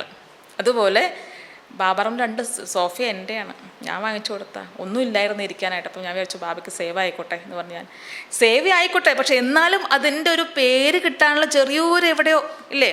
അപ്പോൾ ബാബയ്ക്ക് സമാനമാവുമ്പോൾ ഇത് വരാൻ പാടില്ല. ഇതെനിക്കുണ്ട് സ്വഭാവമുണ്ട്. എല്ലാവരെ കുറിച്ചാണ് പറഞ്ഞത്. നമ്മൾ ആരും തന്നെ ലക്ഷ്യം ബാബയ്ക്ക് സമാനമാണെങ്കിലും അതിൻ്റെ വേണ്ട കാര്യമൊന്നും നമ്മൾ ചെയ്യുന്നൊന്നുമില്ല, അല്ലേ? അതുപോലെ ആകാനുള്ള കഷ്ടപ്പാടൊന്നും ചെയ്യുന്നില്ല. അപ്പം അതുകൊണ്ട് തന്നെ എൻ്റെ എന്നുള്ള അത് പൂർണ്ണമായിട്ടും യജ്ഞം ഞാൻ പാലിക്കുന്നു. യജ്ഞത്തിന് പാലിക്കുന്നത് ബ്രാഹ്മണരാണ്. ഓക്കെ, ബ്രാഹ്മണരുടെ നമ്പർ 1 ആരാ? ഹെഡ് ആരാ ബ്രാഹ്മണരുടെ? ബ്രഹ്മാവാണ്. ബ്രഹ്മാവ് ഇതെല്ലാം ചെയ്തു എന്നുള്ള ചിന്തയും ബ്രഹ്മാവിനില്ലെങ്കിൽ ബ്രഹ്മാവിൻ്റെ കുട്ടികൾക്കും ആ ഒരു ചിന്ത ഉണ്ടാകാൻ പാടില്ല. പൂർണ്ണമായിട്ടും നമുക്കതിനെ കളയണം, ഇല്ലേ? ഞാനെന്ന ഭാവം എൻ്റെ എന്നുള്ള ഞാൻ ചെയ്തു എന്നുള്ളത്. അതുപോലെ തന്നെ ഞാൻ നേരത്തെ പറഞ്ഞത്, അല്ലേ, 20 വർഷം പ്രായമുള്ള ജ്ഞാനത്തിൽ നിങ്ങൾക്കിപ്പോൾ ഒന്നും അനുഭവമായിട്ടില്ല, നിങ്ങൾക്ക് പഠിക്കാൻ പോകുന്നുള്ളൂ. നിങ്ങൾ ആദ്യം ഞാൻ പറഞ്ഞ് കേൾക്ക്, ഇല്ലേ? അങ്ങനെ ഞാൻ സീനിയറാണ്, നിങ്ങൾ ജൂനിയറാണെന്നുള്ള ആ ഒരു ഭാവം എന്താണ്? ബ്രഹ്മാവ് എന്താ ചെയ്ത്? എന്നേക്കാൾ നന്നായിട്ട് നിങ്ങൾ ചെയ്യാൻ പറ്റും, നിങ്ങൾ പോ. കുട്ടികളാണ് മുന്നിൽ വെച്ചത്. അതുപോലെ തന്നെ നമ്മൾ പരസ്പരം, അല്ലേ? ഇപ്പം നമ്മൾ ഒരു 10 സീറ്റ് വിട്ടിട്ട് കഴിഞ്ഞാൽ പറഞ്ഞു എല്ലാവരും വന്ന് 10 പേരെ വിളിച്ചു, ഞാൻ എവിടെ ഇരിക്കും? എന്താ മാജി 10 സീറ്റുണ്ട് ഇവിടെ, 10 പേരിൽ ഒരാൾ താങ്കളാണ്, എവിടെ ഇരിക്കും? എവിടെ ഇരിക്കും രാജേഷ് ഭായ്? എല്ലാം ഫ്രണ്ടിലാട്ടിക്കുന്നത്. ആരാ പറഞ്ഞത്? സുമേഷ് ഭായ് നടുവിലിരിക്കും. കാരണം ബാബയുടെ നേരെ, സിസ്റ്റർ നേരെയല്ല ഇരിക്കുന്നത്, അപ്പം ഞാൻ നേരെ ഇരിക്കും. അതാണ് സീറ്റിൻ്റെ വില, അല്ലേ? ഞാൻ അവിടെ ഇരുന്നാലും ഇവിടെ ഇരുന്നാലും ഞാൻ തന്നെ, അല്ലേ? എൻ്റെ യോഗശക്തിയാണ് ഇമ്പോർട്ടൻറ്റ്. ഇതെല്ലാം തന്നെ. പിന്നെ ഒരു 6-7 പഴം ഉണ്ട്, ഞാൻ ഏത് പഴം എടുക്കും? അതിൽ 2 കുറച്ച് ചീത്തയായിട്ടുണ്ട്, 4 നല്ലതുമാണ്. ഞാൻ ഏതെടുക്കും? എനിക്ക് വിതരണം ചെയ്യാനുള്ള ചാൻസ് വന്നു, എല്ലാവർക്കും കൊടുക്ക് എന്ന് പറഞ്ഞിട്ട്. അപ്പോൾ എന്തു ചെയ്യും? ആ ചീത്തയായിട്ടുള്ള പഴം ആദ്യം എടുത്ത് കൊടുക്കും, അതാദ്യം തീർക്കും. പിന്നെ കൊടുത്ത് അവസാനം ഒരു പഴം എനിക്കുള്ളതുണ്ട്, അത് ഞാൻ വെക്കും. ഏതായിരിക്കും എനിക്കുള്ള പഴം? ഏറ്റവും നല്ല പഴമായിരിക്കും, അല്ലേ? ഭാവിയാണ് കൂടെ തിരിച്ചാണ് ചെയ്തുകൊണ്ടിരുന്നത്. അപ്പം നമ്മൾ ചെയ്യുന്ന ഓരോ കാര്യങ്ങളും നമ്മൾ ദേവതയാകേണ്ടവരാണ്, ഫരിഷ്തയാകേണ്ടവരാണ്, പക്ക ബ്രാഹ്മണരാണ്, ബാബയുടെ റൈറ്റ് ഹാൻഡാണ്, ഒക്കെ ശരി. എങ്കിൽ പോലും നമ്മുടെ കർമ്മത്തിന് വലിയ മാറ്റമൊന്നും വന്നിട്ടില്ല, അല്ലേ? കല്യാണത്തിൽ പോയിട്ട് ഫോട്ടോ എടുക്കി നിൽക്കുമ്പോൾ എവിടെ നിൽക്കുക? ആ പെൺകുട്ടിയുടെ അല്ലെങ്കിൽ കല്യാണ ചക്കര തൊട്ടടുത്ത് നിൽക്കാൻ നമ്മൾ ട്രൈ ചെയ്യാറില്ല. അതുപോലെയാണ് ഇവിടെ ഇരിക്കുമ്പോൾ നമുക്ക് ആദ്യം വേണം, കാരണം അപ്പോഴാണ് വിലയുള്ളത്. ഞാൻ സീനിയറാണ്, അല്ലെങ്കിൽ എനിക്ക് വിലയുണ്ടെന്ന് അറിയണമെങ്കിൽ ഞാൻ ഏറ്റവും മുൻപിൽ അല്ലെങ്കിൽ നടുവിലിരിക്കണം. അപ്പം ഇതെല്ലാം തന്നെ ഇതൊക്കെ എന്താ പറയുക, സ്ഥാനമോഹം അല്ലെങ്കിൽ ഇതെല്ലാം പുരുഷാർത്ഥത്തിനും പുറത്തുള്ള സംഭവം. അപ്പം അതൊക്കെ മാറ്റാൻ സാധിക്കണം. ഞാൻ ചെയ്തത് എന്നുള്ള ആ ബോധം, ഞാൻ സെൻറ്ററിൽ കൂടുതൽ സേവയ്ക്ക് വേണ്ടി ചെയ്തു കഴിഞ്ഞാൽ സിസ്റ്റർ എന്നെ ആദ്യം വിളിക്കണം, എന്നെ കുറച്ചൊക്കെ റെസ്പെക്റ്റ് ചെയ്യണം. ഇത് ഞാൻ സിസ്റ്റർ അങ്ങനെയുള്ള രീതിയിലല്ല പറഞ്ഞു, ഞാൻ നമ്മുടെ അവസ്ഥയെക്കുറിച്ച് പറയാൻ വേണ്ടി പറയുന്നതാണ്, അല്ലാതെ നിങ്ങൾ ചെയ്യുന്നു ആ രീതി തെറ്റായിട്ടുള്ള രീതിയിലല്ല ഉദ്ദേശിക്കുന്നത്. നമുക്കിപ്പോഴും ആ ഒരു ഭാവനയുണ്ട്, അല്ലേ? ഞാൻ ചെയ്തുവെങ്കിൽ എനിക്കത് കിട്ടണം. അപ്പം എന്തായി? കൊടുത്തു വാങ്ങിച്ചു. പിന്നെ അവനെ എവിടെയാണ് നിങ്ങൾക്ക് ഭാവിയിൽ കിട്ടാൻ പോകുന്നത്? ഇല്ലല്ലോ. അപ്പം അങ്ങനെ ഇതെല്ലാം ശ്രദ്ധിച്ചെങ്കിലാണ് ബാബയ്ക്ക് സമാനമാവാൻ പോകുന്നത്. ശിവബാബ സമാനം പിന്നീട്. ആദ്യം എന്താണ്? ബ്രഹ്മബാബയ്ക്ക് സമാനം. ബ്രഹ്മബാബ എങ്ങനെ ചെയ്തു എന്നുള്ളത്. പിന്നെ വേറൊരു കാര്യം പറയുന്നത് ബാബയ്ക്കുള്ള ലഹരി. നമുക്ക് എന്തുമാത്രം ലഹരിയുണ്ട്? ലഹരി ഉണ്ടാവാറുണ്ട്. മധുവിന് പോയി കഴിഞ്ഞാൽ നല്ല ക്ലാസ് കേട്ടാൽ പിന്നെ കുറച്ച് ദിവസം നല്ല ലഹരിയാണ്, അല്ലേ? അത് എന്നാലും കുറേ ഉണ്ടാവും. അല്ലെങ്കിൽ ന്യൂ ഇയറിന് 1-ാം തീയതി മൂലം ഭയങ്കര ലഹരിയാണ്. 10-ാം തീയതി ആകുമ്പോഴേക്കും എല്ലാം പതഞ്ഞ് പൊങ്ങി പുറത്തു പോയി, പിന്നെ ഒന്നുമില്ല, വെറും വെള്ളം മാത്രമായി മാറും, ഇല്ലേ? ബ്രഹ്മബാബയുടെ ലഹരി ഒരിക്കൽ ഇപ്പോൾ പാണ്ഡവഭവനിൽ ബാബ കുട്ടിയില്ലേ, ആ കുട്ടിയുടെ അടുത്തൊരു കിണറുണ്ടായിരുന്നു ആദ്യം. അപ്പോൾ ആ കിണറുണ്ടാക്കി അവർ. അപ്പോൾ കിണറുണ്ടാക്കിയപ്പോൾ ഭയങ്കര സന്തോഷമായി ബാബയ്ക്ക്. ബാബയ്ക്ക് ആ സമയത്ത് 90 വയസ്സൊക്കെ ഉണ്ട്, പ്രായമുണ്ട്. പക്ഷേ ലഹരി കൊണ്ട് ബാബ നേരെ നേരെ ഇറങ്ങിയിട്ട് കിണറിൻ്റെ താഴെ പോയി. സ്റ്റെപ്പ് ഉണ്ടായിരുന്നു, സ്റ്റെപ്പ് കൂടെ ഇറങ്ങിയിട്ട്. പിന്നെ ഇയാൾക്ക് കയറാൻ വയ്യ, കാരണം പ്രായമുണ്ടല്ലോ, ബാബയ്ക്ക് കയറാൻ വയ്യ.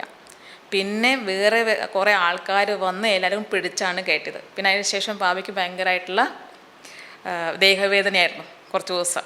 അപ്പോൾ ഞാൻ പറയാനുള്ള കാരണം, സയൻസിൽ പറയാം chronological age or biological age അല്ലേ.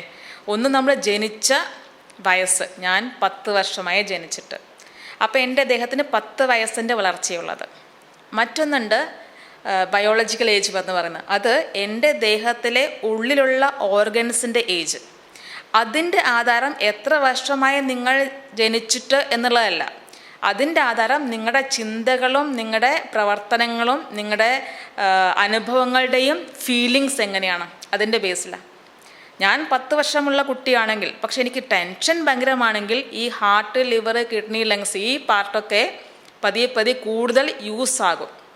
അപ്പോൾ അതിൻ്റെ വയസ്സ് കൂടും, ഇതിൻ്റെ വയസ്സ് 10 വർഷമായിട്ടുള്ളൂ. പുറമേ 10 വർഷമായിട്ടേ ഉള്ളൂ എങ്കിൽ ഈ ഓർഗൻസിൻ്റെ വയസ്സ് പെട്ടെന്ന് കൂടിക്കൂടി വരും. അപ്പോൾ 10 വയസ്സിൻ്റെ കുട്ടിക്ക് ഒരു 50 വയസ്സിൻ്റെ പ്രായം പഴക്കം ചെന്ന ഹാർട്ടും ലിവറായിട്ട് മാറും. ഇതാണ് പുതിയ ഇത് പറയുന്നത്. ബ്രഹ്മബാബ 90 വയസ്സുള്ള വ്യക്തിയാണെങ്കിൽ പോലും അദ്ദേഹത്തിൻ്റെ ഉത്സാഹോന്മേഷം 10 വയസ്സ് അല്ലെങ്കിൽ 15 വയസ്സുള്ള കുട്ടിയുടെ ആയിരുന്നു. അതുകൊണ്ട് ഇപ്പോൾ എല്ലാവരും പറഞ്ഞത് കുട്ടിത്തം വേണം എന്നാണ്. ആ കുട്ടിത്തം ഉണ്ടെങ്കിൽ നമുക്ക് കാരണം കുട്ടിക്കാലം കുട്ടിക്കാലാണ് ഏറ്റവും നല്ല സമയം. നോ ടെൻഷൻ അല്ലേ. സ്കൂളിൽ പോകുന്നു, ബാഗും പിടിച്ച് പോകുന്നു, അവിടെ എന്തൊക്കെ പഠിച്ചു കളിച്ചു, തിരിച്ചു വന്നു, ബാഗ് ഇട്ടിട്ട് പിന്നെ കളിക്കാൻ പോകുന്നു, പിന്നെ വീണ്ടും വന്ന് ഭക്ഷണം കഴിച്ച് ഉറങ്ങുന്നു, പിന്നെ വീണ്ടും ബാഗ് എടുത്ത് പോകുന്നു അല്ലേ. യാതൊരു ഭാരവും ഇല്ല.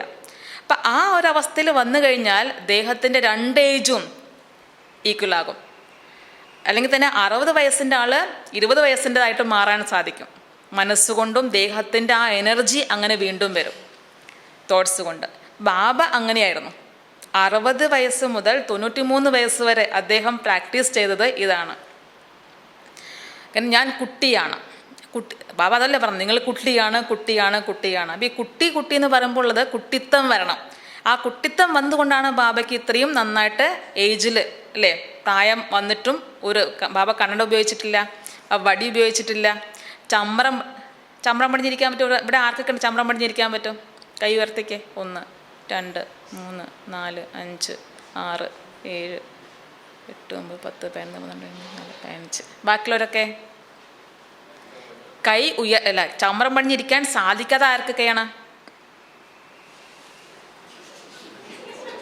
എനിക്ക് പറ്റില്ല, സത്യം പറഞ്ഞാൽ എനിക്ക് പറ്റില്ല. ഇവിടെ എല്ലാവർക്കും പറ്റും.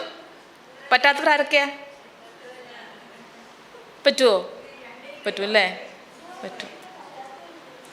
ബ്രഹ്മബാബ 93 വയസ്സിലും ചമ്രം പടിഞ്ഞിരിക്കുകയായിരുന്നു. ദേഹത്തിന് മേലുള്ള നിയന്ത്രണം പ്രാക്ടീസ്. ബാബ ഒരു ദിവസം ചക്രധാരി ദീദി ബാബ അപ്പോൾ അവരൊക്കെ 7-8 വയസ്സുള്ള കുട്ടികളാണ്. അപ്പോൾ ബാബയ്ക്ക് നല്ല ഇഷ്ടമാണ് കുട്ടികളെയൊക്കെ.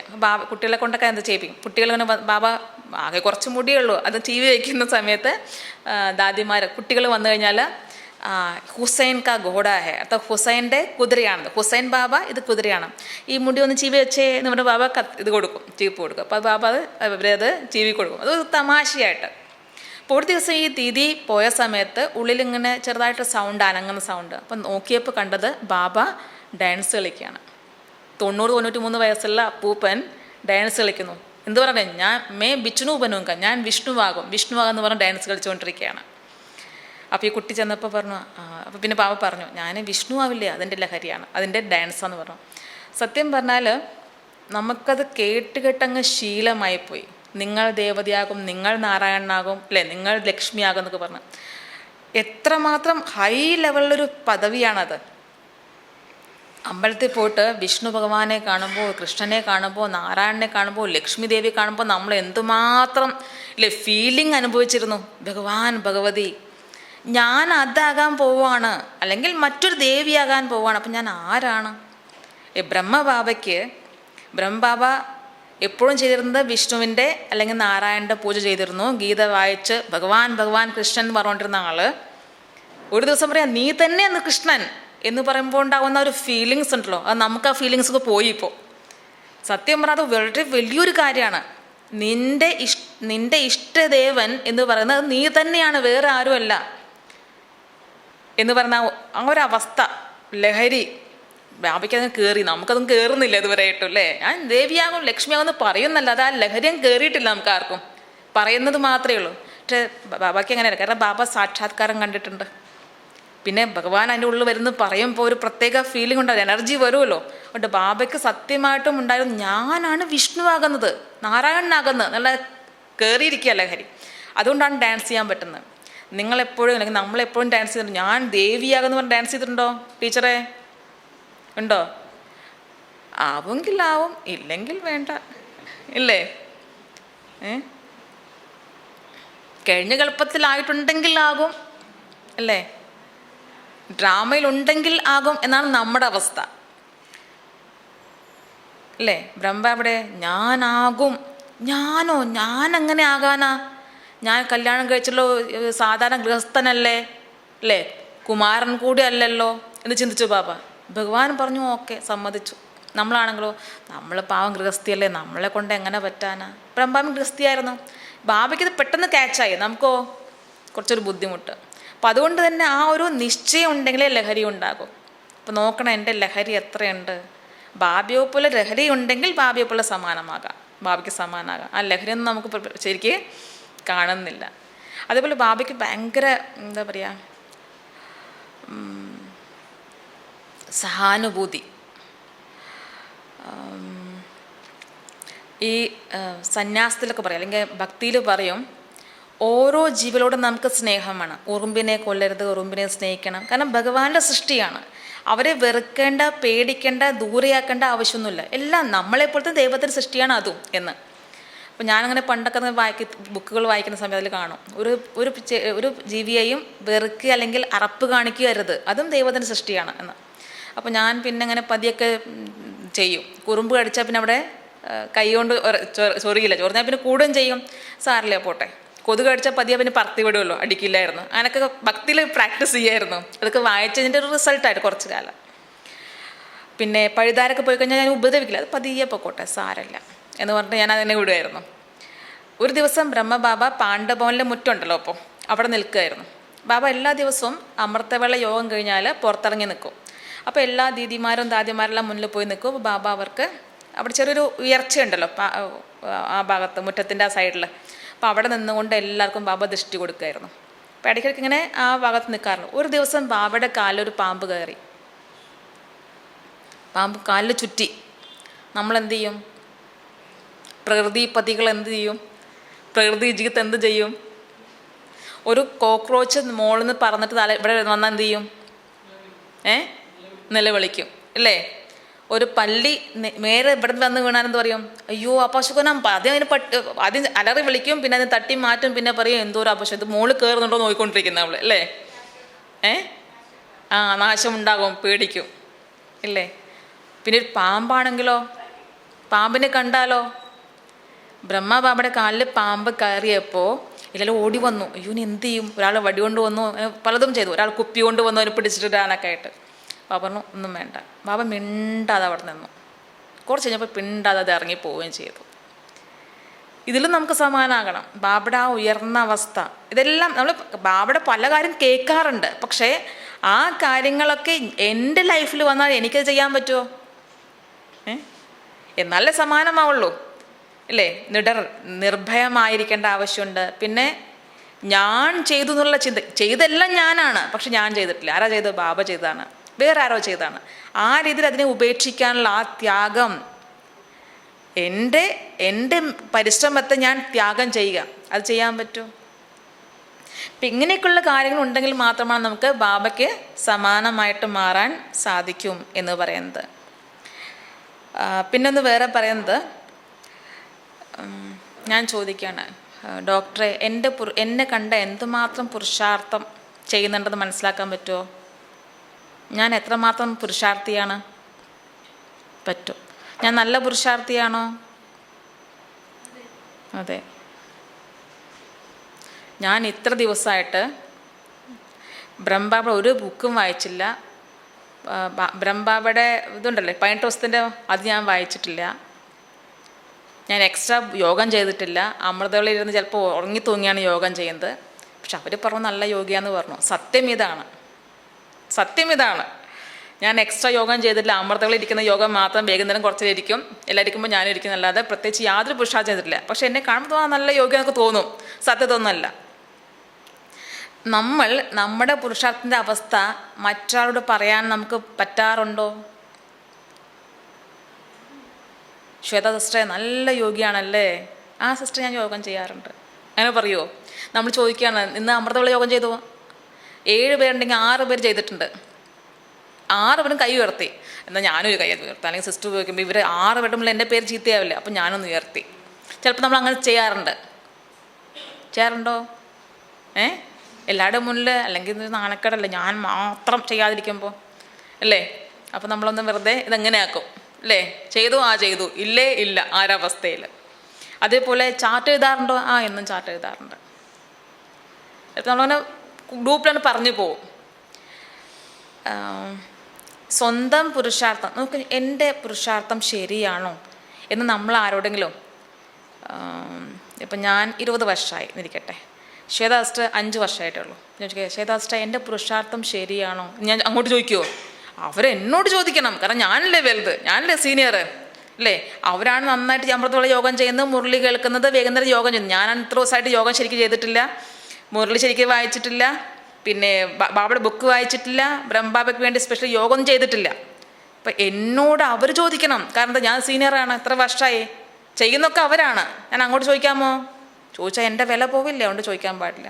ഞാൻ എൻ്റെ അവസ്ഥ ഞാൻ തുറന്ന് പറയാമോ? ഇല്ല, പറഞ്ഞാൽ എൻ്റെ വില പോവില്ലേ. പിന്നെ സിസ്റ്റർ ഒന്നും ചെയ്യുന്നില്ല എന്നാവില്ലേ. അപ്പോൾ ഞാൻ എന്ത് പറയും? ഞാൻ എന്നും എഴുന്നേക്കും, ഞാൻ എന്നും തന്നെ നന്നായി ചെയ്യും. ഇതൊരു എന്താ പറയുക, നമ്മളൊരു ലേബിൾ ഉണ്ടാക്കി വെക്കും. ഞാൻ എന്ന് പറഞ്ഞാൽ ഇങ്ങനെയാണ്. പക്ഷേ ബ്രഹ്മബാബ ഇത് നേരെ ഓപ്പോസിറ്റായിരുന്നു. ബ്രഹ്മബാബ ഒരു ദിവസം ഒരു ദീദിയുണ്ട്. ആ സമയത്ത് കുറേ പേരുണ്ടായിരുന്നു ഈ സന്ദേശികൾ അവിടെ മുകളിൽ പോയിട്ട് ബാബയെ കാണൂല. ഇവിടെ ബാബയുണ്ട് എങ്കിൽ പോലും മുകളിൽ പോയിട്ടും ബാബയെ കാണും. അപ്പോൾ അവിടെ ബാബയെ പോയി കാണുമ്പോൾ അവർക്ക് ബാബയോട് സംസാരിക്കാം, ഒക്കെ ഷെയർ ചെയ്യാം. അത് വീണ്ടും താഴെ വന്നിട്ട് ബാബയോട് പറയും, ഇവിടെയുള്ള ബാബയോട് പറയും. അപ്പോൾ ഒരു ദിവസം ഒരു ആ ദീദി സ്കൂളിൽ പോയിട്ടില്ല. ഗുജറാത്തിലുള്ള ദീദിയാണ്. കൈലാസ് എന്ന പേര് അവിടെ. ഇവിടുത്തെ ആണുങ്ങളുടെ പേര് അവിടെ സിസ്റ്റേഴ്സിനോടും, കൈലാസ്, സന്തോഷ് എന്നൊക്കെയുള്ള പേര് ലേഡീസിനാണ് അവിടെ നോർത്തിൽ സ്പെഷ്യലായിട്ട്. രാജേഷ് എന്നുള്ളത് ലേഡി ഉണ്ട്, രാജേഷ് ദീദിയുണ്ട്, സുരേഷ് ദീദിയുണ്ട്, സുദേശ് ദീദിയുണ്ട്, അതേപോലെ കൈലാസ് എന്ന് പറഞ്ഞാൽ ദീദിയുണ്ട് അവിടെ. അപ്പോൾ ആ ദീദി സന്ദേശിയാണ്. അപ്പോൾ അവരൊന്നും പഠിച്ചിട്ടില്ല, അവർക്ക് പഠിക്കാൻ സ്കൂളിൽ പോയിട്ടില്ല. പക്ഷേ ബാബടുത്ത് വന്ന ശേഷമാണ് അവർ മുരളി വായിക്കാൻ പഠിച്ചത്. ഇവിടെ ആരും ഉണ്ടല്ലോ അങ്ങനെ ഒരു മാതാജി ഇല്ലേ? അപ്പോൾ അവിടെ പോയപ്പോൾ അവർ വന്നപ്പോൾ ബാബ ചോദിച്ചു, കുട്ടി എന്നെ കാണുമ്പോൾ എങ്ങനെയുണ്ട്, എൻ്റെ പുരുഷാർത്ഥം ശരിയാണോ, മതിയോ എന്ന് ബാബ അങ്ങോട്ട് ചോദിച്ചു. നമ്മൾ ചോദിക്കുമോ? കുറച്ച് ഇല്ല, എൻ്റെ കാര്യം ഞാൻ എങ്ങനെ ചോദിക്കുന്നത്, നമ്മൾ ചോദിക്കില്ല. പക്ഷെ ബാബ ചോദിച്ചു എങ്ങനെയുണ്ട്. അപ്പോൾ പറഞ്ഞു ബാബ, ഈ കുട്ടി പറയാണ്, ബാബ പോരാ. കാരണം ആ കുട്ടി ഇന്നസെൻ്റ് ആയിരുന്നു. ആ ദീദി വളരെ പഠിക്കാമെന്ന് ചേർത്തപ്പോൾ അവർക്ക് ഇതൊന്നും അറിയില്ല. എന്താ, നമ്മളൊക്കെ ഉണ്ടല്ലോ ഒരു പൊതിഞ്ഞൊക്കെയല്ലേ സംസാരിക്കുക. അവർക്ക് ഇങ്ങനെ തോന്നാൻ പാടില്ല, ഇവർക്ക് ഇങ്ങനെ തോന്നാൻ പാടില്ല. അപ്പോൾ കുറച്ച് നമ്മൾ അല്ലേ നമ്മുടെ രീതിയിൽ പറയും. അവർ നേരെ പറഞ്ഞു, ബാബ പോരാ. ആ ബാബയെ എത്ര നല്ല അറിയാം, ഈ ബാബ അങ്ങനെയൊന്നുമല്ല, പോരാ എന്ന് പറഞ്ഞു. അപ്പോൾ ബാബ പറഞ്ഞു ഓക്കെ ശരി. അതിനുശേഷം 3 മാസം കഴിഞ്ഞിട്ട് ആ സിസ്റ്റർ വീണ്ടും വന്നു ഗുജറാത്തിൽ നിന്ന്.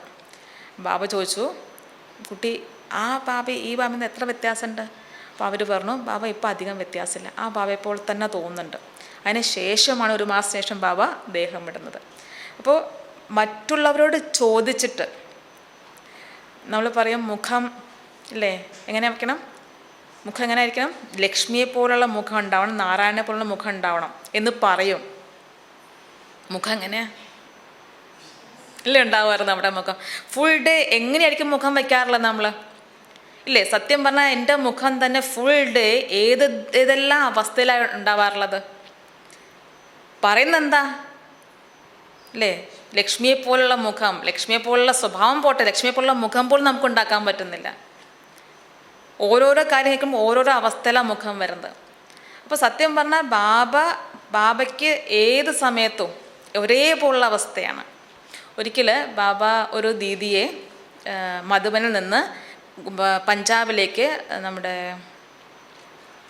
പഞ്ചാബ് കി ഷേർണി ആരാണ്, ചന്ദ്രമണി ദാദി, അവരെടുത്ത് വിട്ടു. അപ്പോൾ 2-3 മാസം കഴിഞ്ഞപ്പോൾ ചന്ദ്രമണി ദാദി ഒരു ലെറ്റർ എഴുതി ബാബയ്ക്ക്. ബാബ, ഈ സിസ്റ്ററെ ഇവിടെ വയ്ക്കാൻ പറ്റില്ല, ഭയങ്കര ബുദ്ധിമുട്ടാണ്, ഇവർക്ക് ഒരു സ്വഭാവം നന്നാവുന്നില്ല, ഇവർ നന്നാവുന്ന ആളല്ല, അതുകൊണ്ട് എനിക്ക് ബുദ്ധിമുട്ട് അവിടെ താമസിക്കാൻ, ഭയങ്കര പ്രശ്നം ഉണ്ടാവുന്നു, ബാബ തിരിച്ചയക്കട്ടെ എന്ന് ചോദിച്ചിട്ട് കത്തെഴുതി. അപ്പോൾ ബാബയുടെ കത്ത് വീണ്ടും വന്നു. ബാബ ഈ കുട്ടിയെ ഇത്ര വർഷം ഒരു പ്രശ്നമില്ലാതെ വെച്ചു, ഒരു കംപ്ലൈൻറ്റും പറയാതെ വെച്ചു, നിനക്കെന്താ 2-3 മാസം വയ്ക്കാൻ പറ്റില്ലേ ചോദിച്ചു. അതായത് ഈ സ്വഭാവം തന്നെയായിരുന്നു ബാബയുടെ അടുത്തുണ്ടായിരുന്നു കുട്ടിക്ക്. പക്ഷെ ബാബ ഒന്നും മിണ്ടിയില്ല. സാരല്ലേ, പോട്ടെ, എൻ്റെ കുട്ടിയല്ലേ. ബാബ അതിനെ ആരോടും പറഞ്ഞില്ല, സൈലൻ്റായിട്ട് ആ കുട്ടിയെ പാലിച്ചുകൊണ്ടിരുന്നു. നമുക്ക് ബാബ 375 പേര്, ഇത് നമ്മളെല്ലാം ബാബയുടെ കുട്ടികളാണ്. നമ്മുടെ സ്വഭാവമോ പ്രിയാസിനറിയാം അല്ലേ, എങ്ങനെയാണ് സ്വഭാവം എന്നുള്ളത് എല്ലാവരുടെയും അല്ലേ. നമ്മുടെ എല്ലാവരുടെയും സ്വഭാവം വേറെ വേറെയാണ്. ഇനി ബാബയ്ക്ക് എത്ര സിസ്റ്റേഴ്സാണ് ഉള്ളത്, സറണ്ടറായിട്ട് സിസ്റ്റേഴ്സ്, എല്ലാവരുടെ സ്വഭാവം കാണണം, ഓടിപ്പോകും പേടിച്ചിട്ട്. എല്ലാവരുടെ സ്വഭാവം വേറെ വേറെയാണ്.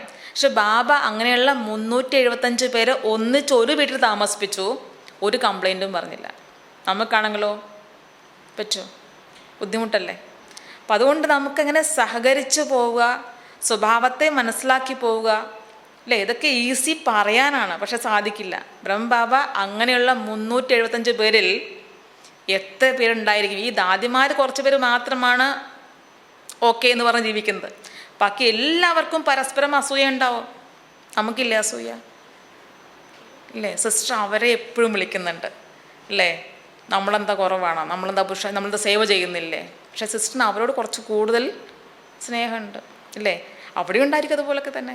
എന്നാലും ബാബ ആർക്കും കംപ്ലൈൻറ്റ് ഇല്ലാത്ത പോലെ എല്ലാം ചെയ്ത് ജീവിച്ചുവെങ്കിൽ നമുക്കതുപോലെ ആകണ്ടേ? അപ്പോഴേ സമ്മാനം എന്ന് പറയാൻ പറ്റും. എല്ലാ കാര്യത്തിലും വെറുതെ അല്ലേ, യോഗം ചെയ്യുന്ന കാര്യത്തിൽ ഇരുന്ന് യോഗം ചെയ്തു. ബാബ 2 മണിക്ക് എഴുന്നേക്കും, 5 മണി വരെ യോഗമാണ് അല്ലേ. ഉറങ്ങുന്നത് എപ്പോഴാണ്? 12 മണിക്കാണ്. എനിക്കാണെങ്കിലോ ഞാൻ 10 മണിക്കോ 9 മണിക്കോ ഉറങ്ങും, എന്നിട്ട് എഴുന്നേക്കും 4 മണിക്കാണ്, എന്നിട്ട് ഉറങ്ങിക്കൊണ്ടിരിക്കും അല്ലേ. ബാബയ്ക്ക് സമാനാകണം, പക്ഷേ നിദ്രാജീത്തായിട്ടില്ലേ. ഇതൊന്നും വേണ്ട, 12 to 2 ഉറങ്ങാനൊന്നുമല്ല. നമ്മൾ ഉറങ്ങുന്നത് ഇപ്പം 10 മണിക്ക് ഉറങ്ങിക്കോ, 11 മണിക്ക് ഉറങ്ങിക്കോ, എഴുന്നേൽക്കുന്നത് 4 മണിക്ക് മതി അല്ലേ, അല്ലെങ്കിൽ 9 മണിക്ക് ഉറങ്ങിക്കോ, കുഴപ്പമൊന്നുമില്ല. പക്ഷേ ഉള്ള സമയം അരമണിക്കൂറെങ്കിൽ അരമണിക്കൂർ മര്യാദയ്ക്കിരുന്ന് യോഗം ചെയ്താൽ മതി. അതും ചിലപ്പോൾ നമ്മളെ കൊണ്ട് പറ്റാറില്ല. അപ്പം അങ്ങനെ എല്ലാ കാര്യത്തിലും നമ്മളിങ്ങനെ ബാബയുടെ വിശേഷത പാടിക്കൊണ്ടിരിക്കുക എന്നല്ലാതെ നമ്മൾ പലതും നമ്മൾ ചെയ്യുന്നേ ഇല്ല. അത് ചെയ്യുക എന്നുള്ളൊരവസ്ഥ ഉണ്ടാക്കിയെടുത്താൽ മാത്രമേ നമുക്ക് ബാബയ്ക്ക് സമാനമായിട്ട് മാറാൻ സാധിക്കും. വേറെന്ത്, നമുക്ക് ചില ആൾക്കാരുണ്ട് വളരെയധികം സീരിയസ് ആയിട്ട് പുരുഷാർത്ഥം ചെയ്യുന്നത്, ഭയങ്കര സീരിയസ് ആയിരിക്കും. അവർ അനാവശ്യമായിട്ട് ഇപ്പോൾ ഓണത്തിൻ്റെ ഫംഗ്ഷൻ വെച്ചു, അവരതിലൊന്നും വരില്ല. ഇതൊന്നും വേസ്റ്റ്, അതിൻ്റെ ഒന്നും ആവശ്യമില്ല. എന്തിനാ വെറുതെ ചെയ്യുന്നത്? ബാബ പറഞ്ഞെന്താ, എന്നെ ഓർമ്മയ്ക്ക് പവിത്രമായിട്ട് മാറും, അത്രേ പറഞ്ഞിട്ടുള്ളൂ. ഈ ഓണത്തിൻ്റെ ഡാൻസും പാട്ടും വയ്ക്കുക അല്ലേ, കോമ്പറ്റീഷൻ വയ്ക്കുക, ഇതൊക്കെ എന്തിനാ ആവശ്യം? ഇതൊക്കെ ബാബയുടെ ജ്ഞാനത്തിൽ നിന്ന് വേറിട്ടതാണ്, ഒന്നും വേണ്ട എന്ന് പറയാറുണ്ട്. സീരിയസ് പുരുഷാർത്ഥിയാണ്. എന്നാൽ നമ്മളെക്കാൾ പുരുഷാർത്ഥം ചെയ്യുന്നുണ്ടോ? അതൊന്നും ഇല്ലതാനും, അങ്ങനെ ഉണ്ടാവാറുണ്ട്. അപ്പോൾ അത്രയും നമുക്ക് അങ്ങോട്ട് രൂക്ഷമായിട്ട് പോകേണ്ട ആവശ്യമില്ല. കാരണം ഇത് ലൈഫല്ലേ. ആരോടും മിണ്ടാതെ അല്ലെങ്കിൽ അനാവശ്യമായിട്ട് ഒന്നും പറയാതെ ചിരിക്കുകയും ചെയ്യാതെ ഭയങ്കര യോഗം യോഗം യോഗം അതും വേണ്ട. ബാബ അങ്ങനെ ചെയ്യാറില്ല. ബാബ വളരെ സിമ്പിളാണ്. ബാബ കുട്ടികളെ കണ്ടു കഴിഞ്ഞാൽ കുട്ടികളുടെ പോലെ സംസാരിക്കും, കുട്ടികളെ കൊണ്ട് നടക്കാൻ പോവും, അവർക്ക് എന്തെങ്കിലും സ്പെഷ്യലായിട്ട് കൊടുക്കും. അതുപോലെ തന്നെ ഈ വലിയ വലിയ ദീദിമാരെയും അമ്മമാരെയും കൊണ്ട് ബാബ കാട്ടിലേക്ക് പോയിട്ട്, പാറ ഇല്ല എവിടെയൊക്കെ, അപ്പോൾ പാറയിലൂടെയൊക്കെ നടന്ന് കയറി അവിടെ പോയിരുന്ന് പിക്നിക് ചെയ്യുക, കാട്ടുപഴങ്ങൾ പറിച്ച് കഴിപ്പിക്കുക, അങ്ങനെയൊക്കെയുള്ള അവസ്ഥ. പിന്നെ അതുപോലെ ബാഡ്മിൻ്റൺ കളിക്കാറുണ്ട് ബാബ, ഗെയിം കളിക്കാറുണ്ട്. അപ്പോൾ എല്ലാ രീതിയിലും സീരിയസ് ആണ്. യോഗം സീരിയസ് ആണ്. 12 മണിക്ക് ഉറങ്ങിയിട്ട് 2 മണിക്ക് എത്തി യോഗം ചെയ്യുന്ന ആളാണ്. പക്ഷേ പകല് കുട്ടികളുടെ കൂടെ കളിക്കുകയും ചെയ്യും. നമുക്കും ആ ഒരു എന്ത് വേണം, ബാലൻസ് വേണം എല്ലാത്തിലും. ഭയങ്കര തമാശയും കളിയും ആകാം, പക്ഷെ അത് നെഗറ്റീവായിട്ട് ആയിരിക്കരുത്. പിന്നെ എല്ലാ യോഗത്തിൻ്റെ കാര്യത്തിലും ഉണ്ടാവണം. ഇനി വേറൊരു പ്രധാനപ്പെട്ട കാര്യം എന്ന് പറയുന്നത്, നിശ്ചയമുണ്ടാവാനായിട്ട്. ഭഗവാൻ എൻ്റെ ദേഹത്തിൽ വന്നു, ഇത്രയും കാര്യങ്ങൾ ചെയ്യിപ്പിച്ചു, ഞാൻ എല്ലാ ധനവും ഭഗവാന്റെ വിശ്വാസത്തിലെ എല്ലാ ധനവും ഞാൻ ഉപയോഗിച്ചു. എല്ലാ സമ്പത്തും ഭഗവാനെ ഏൽപ്പിച്ച് ഭഗവാന്റെ യജ്ഞം നടത്തിക്കൊണ്ടുവന്നു. എന്നിട്ട് എന്നോട് എന്താ ഭഗവാൻ ചെയ്തത്? ഈ 375 പേരെ എൻ്റെ തലയിൽ കയറ്റി വെച്ചിട്ട് കഴിക്കാൻ ഭക്ഷണമില്ല. ഇങ്ങനെയാണോ ഭഗവാൻ വേണ്ടത്? നമ്മൾ ഒരാളുണ്ട്, അദ്ദേഹം പറഞ്ഞത്, ഞാൻ ബാബയ്ക്ക് വേണ്ടി ഇന്ന്, അതാരോ എന്നോട് പറഞ്ഞ, ഇന്ന് ഞാൻ എന്ത് ചെയ്തു, ബ്രഹ്മഭോജനം കൊടുത്തു കുറേ ആൾക്കാരെ വിളിച്ചിട്ട്. നാളെ ഞാൻ പോകുന്ന വഴിക്ക് എൻ്റെ കാർ ആക്സിഡൻ്റ് ആയി. ഇതാണോ ബാബ ചെയ്യുന്നത്? ഇത് ബാബയല്ല, ഞാൻ വരില്ല ഇനി ക്ലാസ്സിന്. ഇന്ന് ഞാൻ ബ്രഹ്മഭോജനം കൊടുത്തു, എല്ലാവർക്കും പണം ചെലവിച്ച് എല്ലാവർക്കും ഗിഫ്റ്റ് കൊടുത്തു. നാളെ എൻ്റെ കാറിന് ആക്സിഡൻറ്റ്. ബാബ എന്താ എന്നെ സഹായിച്ചു? ബാബ എന്നെ എന്താ രക്ഷിച്ചത്? ബാബ തൻ്റെ ഫുൾ സമ്പത്തും മരുമകളുടെയും മക്കളുടെയും എല്ലാം തന്നെ സ്വത്ത് മക്കൾക്ക് കൊടുക്കാതെ എല്ലാം യജ്ഞത്തിന് വേണ്ടി അർപ്പിച്ചു. ബാബ എന്താ ചെയ്തത്? ബഗറി പാർട്ട്, കഴിക്കാനില്ല. 8 ദിവസം കണ്ടിന്യൂസ് ഒന്നുമില്ല വീട്ടിൽ. ഒരു ദിവസം വീട്ടിലില്ലെങ്കിൽ തന്നെ നമുക്ക് ആ കൂടെ ഇല്ലേ, ഉണ്ടെങ്കിൽ നമുക്ക് വിശപ്പില്ല, ഇല്ലെങ്കിലോ ഭയങ്കര വിശപ്പായിരിക്കും, ഭയങ്കര ആർത്തിയായിരിക്കും, ഭയങ്കര പ്രശ്നമായിരിക്കും. അങ്ങനെ 8 ദിവസം ഈ 375 പേർക്ക് ഒന്നുമില്ല. അപ്പോഴാണ് കാട്ടിൽ പോയിട്ട് കാട്ടുപഴം പറിച്ചത് ഇതിൻ്റെയൊക്കെ ചെയ്യാൻ തുടങ്ങിയത്. അങ്ങനെയാണെങ്കിൽ അതുപോലെ അർത്ഥം, ഞാനെല്ലാം കൊടുത്തിട്ടും ഭഗവാൻ എന്നെ പട്ടിണിക്കിടുകയാണ്. എന്ത് ഭഗവാനായത്? അതോ അതിന് കൂടെ ഇവരൊക്കെ അല്ലേ? അപ്പോൾ ശരിക്കും പറഞ്ഞാൽ നിശ്ചയം കുറയേണ്ടതാണ്, അല്ലെങ്കിൽ ദൈവത്തിനോടൊരു വിരക്തി ഉണ്ടാവേണ്ടതാണ്. പക്ഷെ ബാബയ്ക്ക് ഉണ്ടായില്ല. ഇത്രയും സമ്പന്നമായൊരു വ്യക്തിക്ക് മമ്മ വന്ന് പറയാം 11:30 ബാബ ഒന്നുമില്ല, കുട്ടികൾക്ക് 12 മണിയാവാറായി ബെല്ലടിക്കണം, എന്താ കൊടുക്കാൻ? അയാൾ മിണ്ടാതിരുന്ന് പറയാണ്, കൂട്ടിക്കൊണ്ടുവന്ന ആൾക്കാരെ ഒന്നിച്ചു കൂട്ടിയത് അയാളല്ലേ, അയാൾ ചെയ്തോളും എന്ന്. മിണ്ടാതെ ബാബ ഇരുന്ന് ഓഫീസിൽ പോയിരിക്കുകയാണ്. വിഷമം ഉണ്ടാവുമല്ലോ ഒരു വ്യക്തിക്ക് അല്ലേ? ഇത്രയും പേരുണ്ട്, അത് കുട്ടികളുണ്ട്, വലിയവരുണ്ട്, അമ്മമാരുണ്ട്, അസുഖമുള്ള പ്രായമുള്ള ആൾക്കാരുണ്ട്, പക്ഷെ ഒന്നും കൊടുക്കാനില്ല. പക്ഷെ എന്ത് ചെയ്യാൻ പറ്റും? പറഞ്ഞാൽ ബാബയുണ്ട്. ബാബ മിണ്ടാതെ പോയിട്ട് ഓഫീസിലിരുന്നു. ഒരു 2 മിനിറ്റ് കഴിഞ്ഞില്ല, ഒരു കാളവണ്ടി വന്നു, അന്ന് ചാക്ക് ഇറക്കിക്കൊണ്ടിരിക്കുക. അപ്പോൾ ഈ പെഹര കൊടുക്കുന്ന സെക്യൂരിറ്റി ചെയ്യുന്ന സിസ്റ്റേഴ്സ് പോയി പറഞ്ഞു, നിങ്ങൾ എവിടേക്ക് വന്നാ, ഇവിടെ എന്തിനാ ഇറക്കുന്നത്? ഇത് നിങ്ങൾ ഉദ്ദേശിക്കുന്ന സ്ഥലമല്ല, നിങ്ങൾക്ക് എവിടെയാണ് പോകേണ്ടത് ചോദിച്ചുകൊണ്ടിരിക്കുക. അവരെ മിണ്ടാതെ ഇറക്കിക്കൊണ്ടിരിക്കുകയാണ്. അപ്പോൾ വീണ്ടും പറഞ്ഞു, ഇത് നിങ്ങൾക്ക് എവിടെ പോകേണ്ടത്? ഞാനിതിലേ അപ്പോൾ പിന്നെ ബാബയോട് പറഞ്ഞു. ബാബ അയാൾ പറഞ്ഞാൽ സമ്മതിക്കുന്നില്ല, അയാൾ എല്ലാം ഇറക്കിക്കൊണ്ടിരിക്കുക, എവിടെ എല്ലാം ഇറക്കേണ്ടതെന്ന് ഞാൻ പറഞ്ഞു. അപ്പോൾ പറയണ സാറിലെ പറഞ്ഞു. ബാബ ഇറങ്ങി വന്നു. ബാബ ചോദിച്ചു, എന്താ കാര്യം?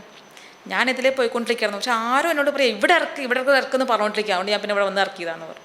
അപ്പം ഭഗവാൻ പരമാത്മാവാണ് അയാളെ ഇങ്ങോട്ട് ഇറക്കാൻ വേണ്ടി പ്രേരിപ്പിച്ചു കൊണ്ടുവന്നത്. അപ്പോൾ പക്ഷേ നമുക്കതിന് സമയം ഉണ്ടാവില്ല. നമ്മുടെ ലൈഫിലാണ് ഇത് സംഭവിച്ചിരുന്നെങ്കിൽ ബാബയും പോയി, ബാബയുടെ പഠിപ്പും പോയി, ബാബയുടെ യോഗം പോയി, സത്യവും പോയി, ഇതാ കിടക്കുന്നു എന്ന് പറഞ്ഞിട്ട് നമ്മൾ നമ്മുടെ കാര്യം നോക്കാൻ പോകും ഇല്ലേ? പക്ഷെ അദ്ദേഹം ഈ 375 പേരെ ഇരുത്തിയിട്ട് ഇല്ലേ, സാരല്ലേ പോട്ടെ, എന്തിനു വരും എന്നുള്ള ആ നിശ്ചയത്തോടെ ഇരിക്കാൻ കഴിയണമെങ്കിൽ നമുക്കങ്ങനെ ഇരിക്കാൻ പറ്റുമോ? ഇല്ല. അതുകൊണ്ടാണ് ഈ കുട്ടികളെ വിട്ടുവിട്ട് പോകുന്നത്. അതുകൊണ്ട് ബാബയ്ക്ക് സമാനാവാന്ന് പറയുന്ന ഈ പാട്ട് അത്ര എളുപ്പമുള്ള പാട്ടൊന്നുമല്ല. എൻ്റെ ലൈഫിൽ വല്ലതും സംഭവിച്ചാൽ പിന്നെ എന്ത് ബാബ സഹായിച്ചില്ല, ബാബ രക്ഷിക്കുന്നില്ല. നമ്മളെന്തറിയാം, നമ്മൾ എത്ര ചെയ്യുന്നോ അതിനേക്കാൾ അപ്പുറം എനിക്ക് ബാബ എന്നെ സഹായിക്കണം എങ്കിലാണ് ബാബ ശരി, അല്ലെങ്കിൽ ബാബ ഒന്നുമില്ല, ബാബ ശരിയല്ല. അപ്പം ആ രീതിയിലുള്ള പോക്കാണെങ്കിൽ നമ്മൾ ഒരിക്കലും ബാബയ്ക്ക് സമാനാകാൻ പോകുന്നില്ല. അതുകൊണ്ട് ബാബ ചെയ്ത ആ ഒരു ത്യാഗം അല്ലെങ്കിൽ ആ നിശ്ചയം ഇതൊക്കെ ഭയങ്കര അഗാധമായിട്ടുള്ള സംഭവമാണ്. ഇത്രയും വലിയ സമ്പന്നനായിട്ടുള്ള വ്യക്തി, പ്രശസ്തനായിട്ടുള്ള വ്യക്തിക്ക് ഒന്നുമില്ലാത്ത അവസ്ഥ. കുട്ടികൾക്ക് ഇന്നിട്ട് ഡ്രസ്സ് തന്നെ വേണം നാളെയും കഴുകിയിട്ടിടാനായിട്ട്. അത്രമാത്രം അവസ്ഥ. അവർക്ക് ഒന്നും കൊടുക്കാനില്ല. എല്ലാം കൊടുത്തിട്ടുള്ള ആൾക്ക് പിന്നെ ഒരു ദിവസം കൊടുക്കാനില്ല. അപ്പോൾ ഒരു വിഷമം ഉണ്ടാവില്ല, എൻ്റെ കയ്യിൽ ഒന്നും ഇല്ലല്ലോ എന്നുള്ള ചിന്ത. അപ്പോഴാണ് മോന് ചിന്ത വന്നിട്ട് മോൻ പിന്നെ ബോംബെ പോയത്. പക്ഷെ ബാബയ്ക്ക് അതിൽ ചിന്ത. ബാബ പറഞ്ഞു, നീ ഇവിടെ നിന്നോ, ഉള്ളത് മതി എന്ന്. പക്ഷെ എന്നാലും അവർക്ക് പോയി. അപ്പം അങ്ങനെ അത്രമാത്രം ത്യാഗ മനോഭാവം, നിശ്ചിന്ത അവസ്ഥ ഭഗവാന്റെ കയ്യിൽ ഫുള്ളായിട്ട് ഏൽപ്പിക്കുക. ഒരു കഥ പറയാറില്ലേ, ഒരു അമ്മൂമ്മ ഭാരയിട്ടിട്ട് പോയിക്കൊണ്ടിരിക്കുകയാണ്. ഒരു കാളവണ്ടിക്കാരൻ കണ്ടു. അപ്പോൾ അദ്ദേഹം നോക്കിയപ്പോൾ ഇത് അറിയുന്ന അമ്മൂമ്മയാണ്. അപ്പോൾ വിചാരിച്ചു, എന്നാൽ വീട്ടിലിറക്കാമല്ലോ, പറഞ്ഞ് കയറിക്കോന്ന് പറഞ്ഞു. അപ്പോൾ ഈ അമ്മൂമ്മ കാളവണ്ടി കയറി അവർ പോയിക്കൊണ്ടിരുന്നു. അവിടെ സ്ഥലത്തെത്തിയപ്പോൾ പറഞ്ഞു, ഇറങ്ങിക്കോന്ന് പറഞ്ഞു. സ്ഥലത്തിന്ന് പറഞ്ഞു. അപ്പോൾ അമ്മൂമ്മ ഇറങ്ങുകയാണ്. അപ്പോൾ ഇയാളൊന്ന് തിരിഞ്ഞു നോക്കി ഇവർ ഇറങ്ങുന്നത്. അപ്പോൾ കണ്ടെന്നറിയാമോ, ഈ അമ്മൂമ്മ ഈ ഭാരം തലയിൽ വെച്ചുകൊണ്ടാണ് കാളവണ്ടിയിൽ ഇരുന്നുകൊണ്ടിരുന്നത്. കാളവണ്ടിയിൽ എന്തിനാണ് കയറ്റിയത്? ഭാരം ഇറക്കി വെച്ചിട്ടിരിക്കാൻ വേണ്ടിയിട്ടാ. പക്ഷെ അവരെന്ത് ചെയ്യും, കാളവണ്ടിയിലും ഭാരം തലയിൽ വെച്ചിരുന്നു. അവരെന്താ പറയുക, പരമ്പര വേണ്ടി അല്ലേ, പമ്പര വേണ്ടി എന്നല്ലേ പറയുക അവരെ. അതുപോലെ ഭഗവാൻ പറഞ്ഞു, സംഗമത്തിൽ കയറുക അർത്ഥം നിങ്ങളുടെ ഭാരം മൊത്തം എന്നെ ഏൽപ്പിച്ചോ, ഞാൻ നോക്കിക്കൊള്ളാം. നിങ്ങൾ കുട്ടിയായിക്കോ, നിങ്ങളുടെ ഭാരം ചുമതല ഞാൻ നോക്കിക്കൊള്ളാം. നമ്മളെന്താ പറയുന്നത്, സംഗമത്തിൽ കയറി, പക്ഷെ എൻ്റെ ഭാരം ഞാൻ ആർക്കും തരില്ല, അത് ഞാൻ തന്നെ വയ്ക്കും ഇല്ലേ. അപ്പോൾ പിന്നെ എന്ത് ചെയ്യാൻ പറ്റും, ആ അമ്മൂമ്മയെ പോലെ പമ്പര വിഡ്ഢിയായിട്ട് മാറും. അപ്പം അതുകൊണ്ട് ബ്രഹ്മബാബ അത് ചെയ്തു. സംഗമത്തിൽ കയറിയപ്പോൾ എന്ത് ചെയ്തു, ഭാര്യ, മക്കള്, പെൺമക്കളുണ്ട്, ആൺമകനുണ്ട്, പിന്നെ മരുമകളുണ്ട് ഇല്ലേ. ഇതെല്ലാം തന്നെ സ്വാഹ, നീയായി, നിൻ്റെ മക്കളായി. എൻ്റെ ഭാര്യ, ചിന്തിച്ചോ, ബ്രഹ്മബാബയുടെ പത്നി യശോദാമ്മയേക്കാൾ കൂടുതൽ സ്ഥാനം അവിടെ മമ്മയ്ക്കും മറ്റു ദാദിമാർക്കുമായിരുന്നു. യശോദാമ്മയ്ക്ക് ബാബ ഈ സമ്പത്ത് എഴുതി വെച്ചപ്പോൾ 6 പേരുടെ ട്രസ്റ്റ് ഉണ്ടാക്കിയല്ലോ. ആ ട്രസ്റ്റിൽ യശോദാമ്മയുടെ പേരില്ലായിരുന്നു, വൈഫിൻ്റെ പേരില്ലായിരുന്നു. പുറത്തുനിന്ന് വന്ന 2-3 അമ്മമാരും 2-3 സിസ്റ്റേഴ്സും ആയിരുന്നു അതിൻ്റെ മെമ്പറായിട്ടായിരുന്നു. അപ്പം ഇങ്ങനെയൊക്കെ ത്യാഗം ചെയ്യണമെങ്കിൽ അല്ലേ, അത്ര എളുപ്പമുള്ള കാര്യം. അതുകൊണ്ട് ബ്രഹ്മബാബ നാരായണനാവുമ്പോൾ നമ്മളെന്ത് ചെയ്യും, നാരായണൻ നോക്കിക്കൊണ്ട് നിൽക്കും. കാരണം എന്താ, നമ്മളൊന്നും ചെയ്തിട്ടില്ല. അപ്പം നാരായണൻ്റെ അടുത്ത് നിൽക്കണമെങ്കിൽ, കൈ പിടിച്ച് നിൽക്കണമെങ്കിൽ നമുക്ക് ഒരുപാട് ചെയ്യാനുണ്ട്. അത് നമുക്ക് ചെയ്യാൻ പറ്റുമെന്നത് സംശയമാണ് അല്ലേ. ഈ ഒരു അവസ്ഥയിൽ പോയാൽ നമുക്ക് ഒരിക്കലത് നമ്മളെന്താ ചെയ്യുന്നത്, നമ്മുടെ പൊസിഷനും റെഡിയാക്കി വെക്കണം എന്നെനിക്കത് വേണം താനോ.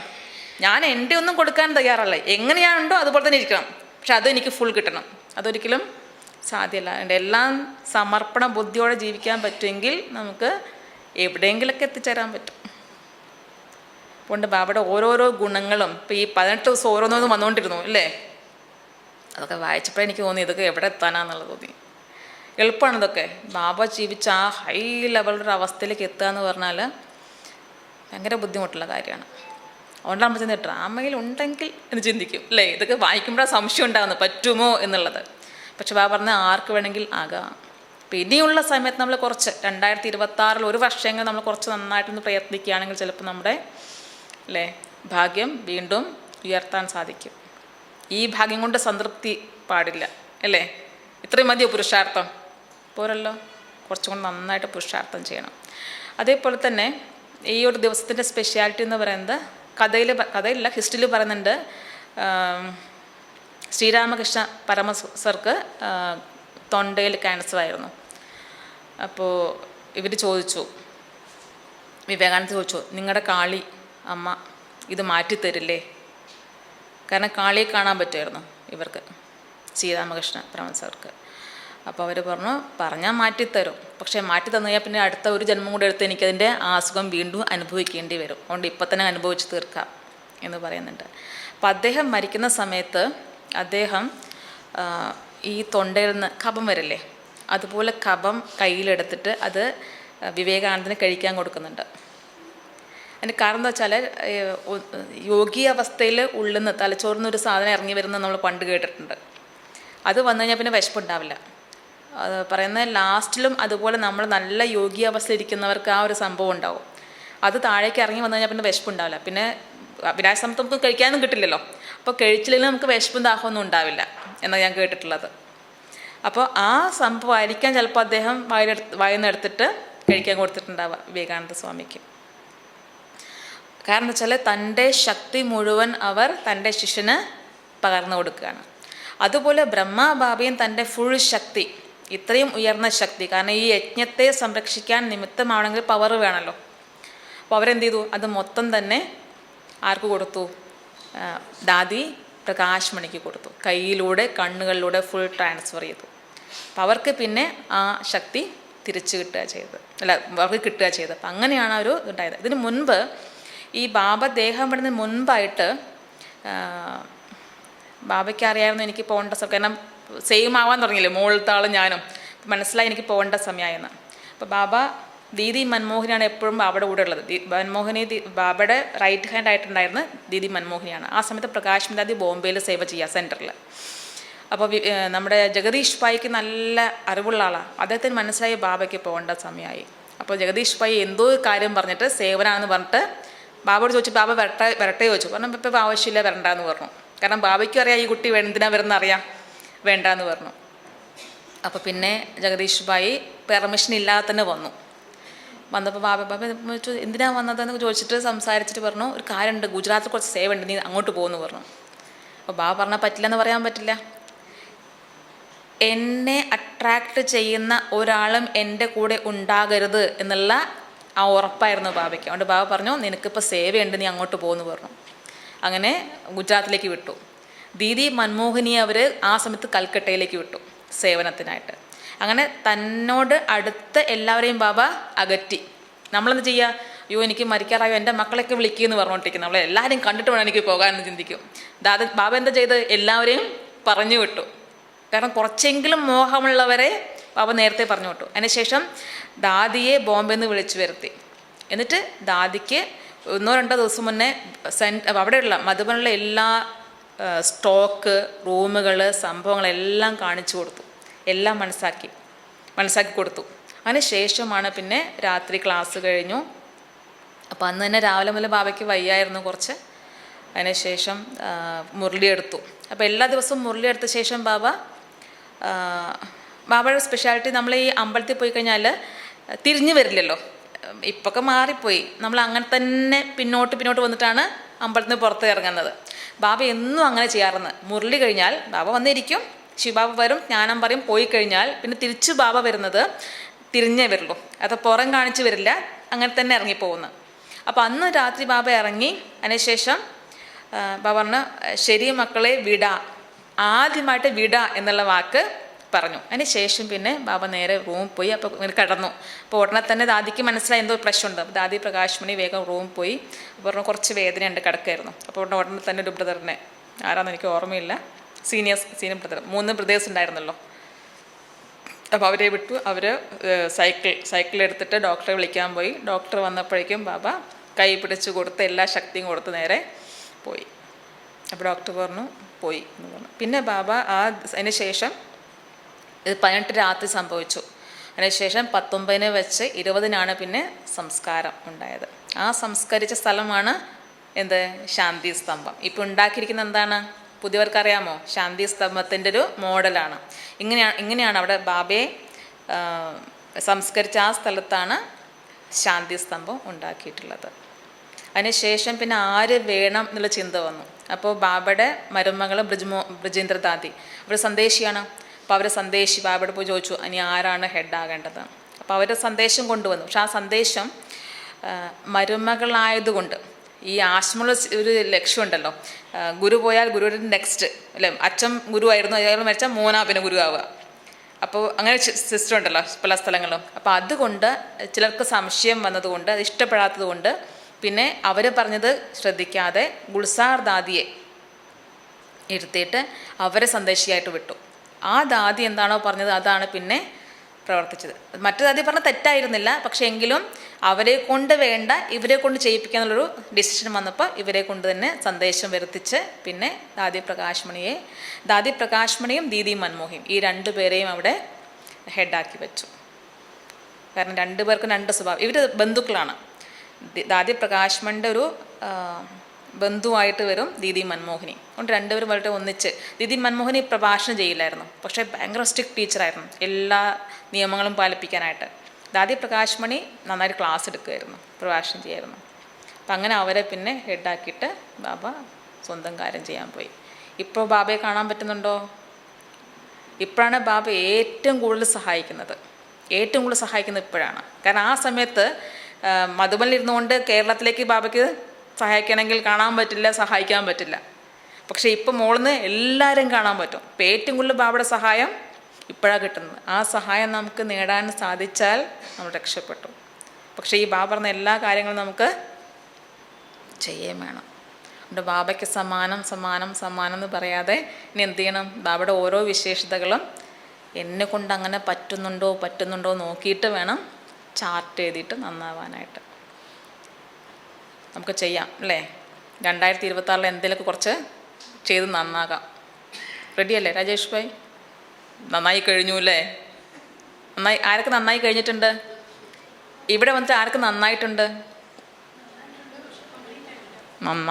നന്നായിട്ടുണ്ട്, പക്ഷേ കംപ്ലീറ്റ് ആയിട്ടില്ല അല്ലേ? ഓക്കെ. ബ്യൂട്ടി പാർലർ കയറി അല്ലേ, ബ്യൂട്ടീഷ്യൻ തൊട്ടു, കൈ വെച്ചിട്ടുണ്ട്, പക്ഷെ അത് ഫുള്ളായിട്ടില്ല. ആയിക്കോളും. ഓക്കെ. ഓം ശാന്തി.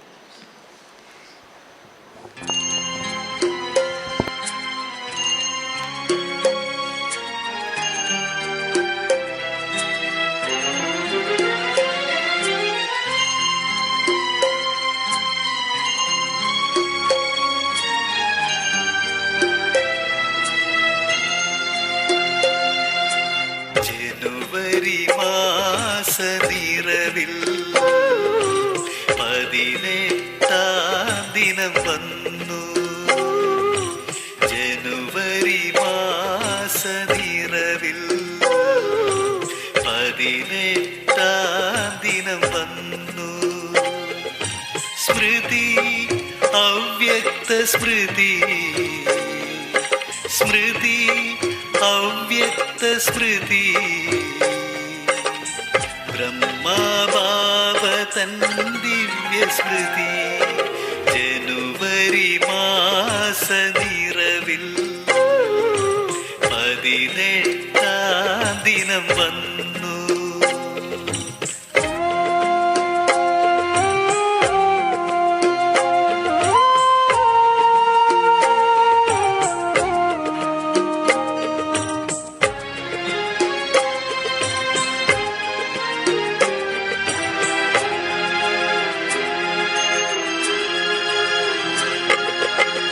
സാഗരത്തിലെ നാളിൽ നീ ചെയ്ത കർമ്മങ്ങളിന്നും സ്വർണലിപികളായി മാറി ഓരോ ആത്മാവിലും.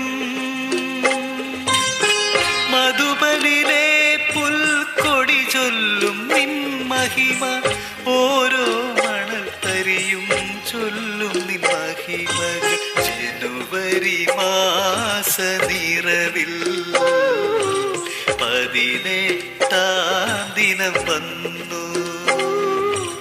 ജനുവരി മാസ നിറവിൽ 18-ാം ദിനം വന്നു. സ്മൃതി അവ്യക്ത സ്മൃതി, സ്മൃതി അവ്യക്ത സ്മൃതി.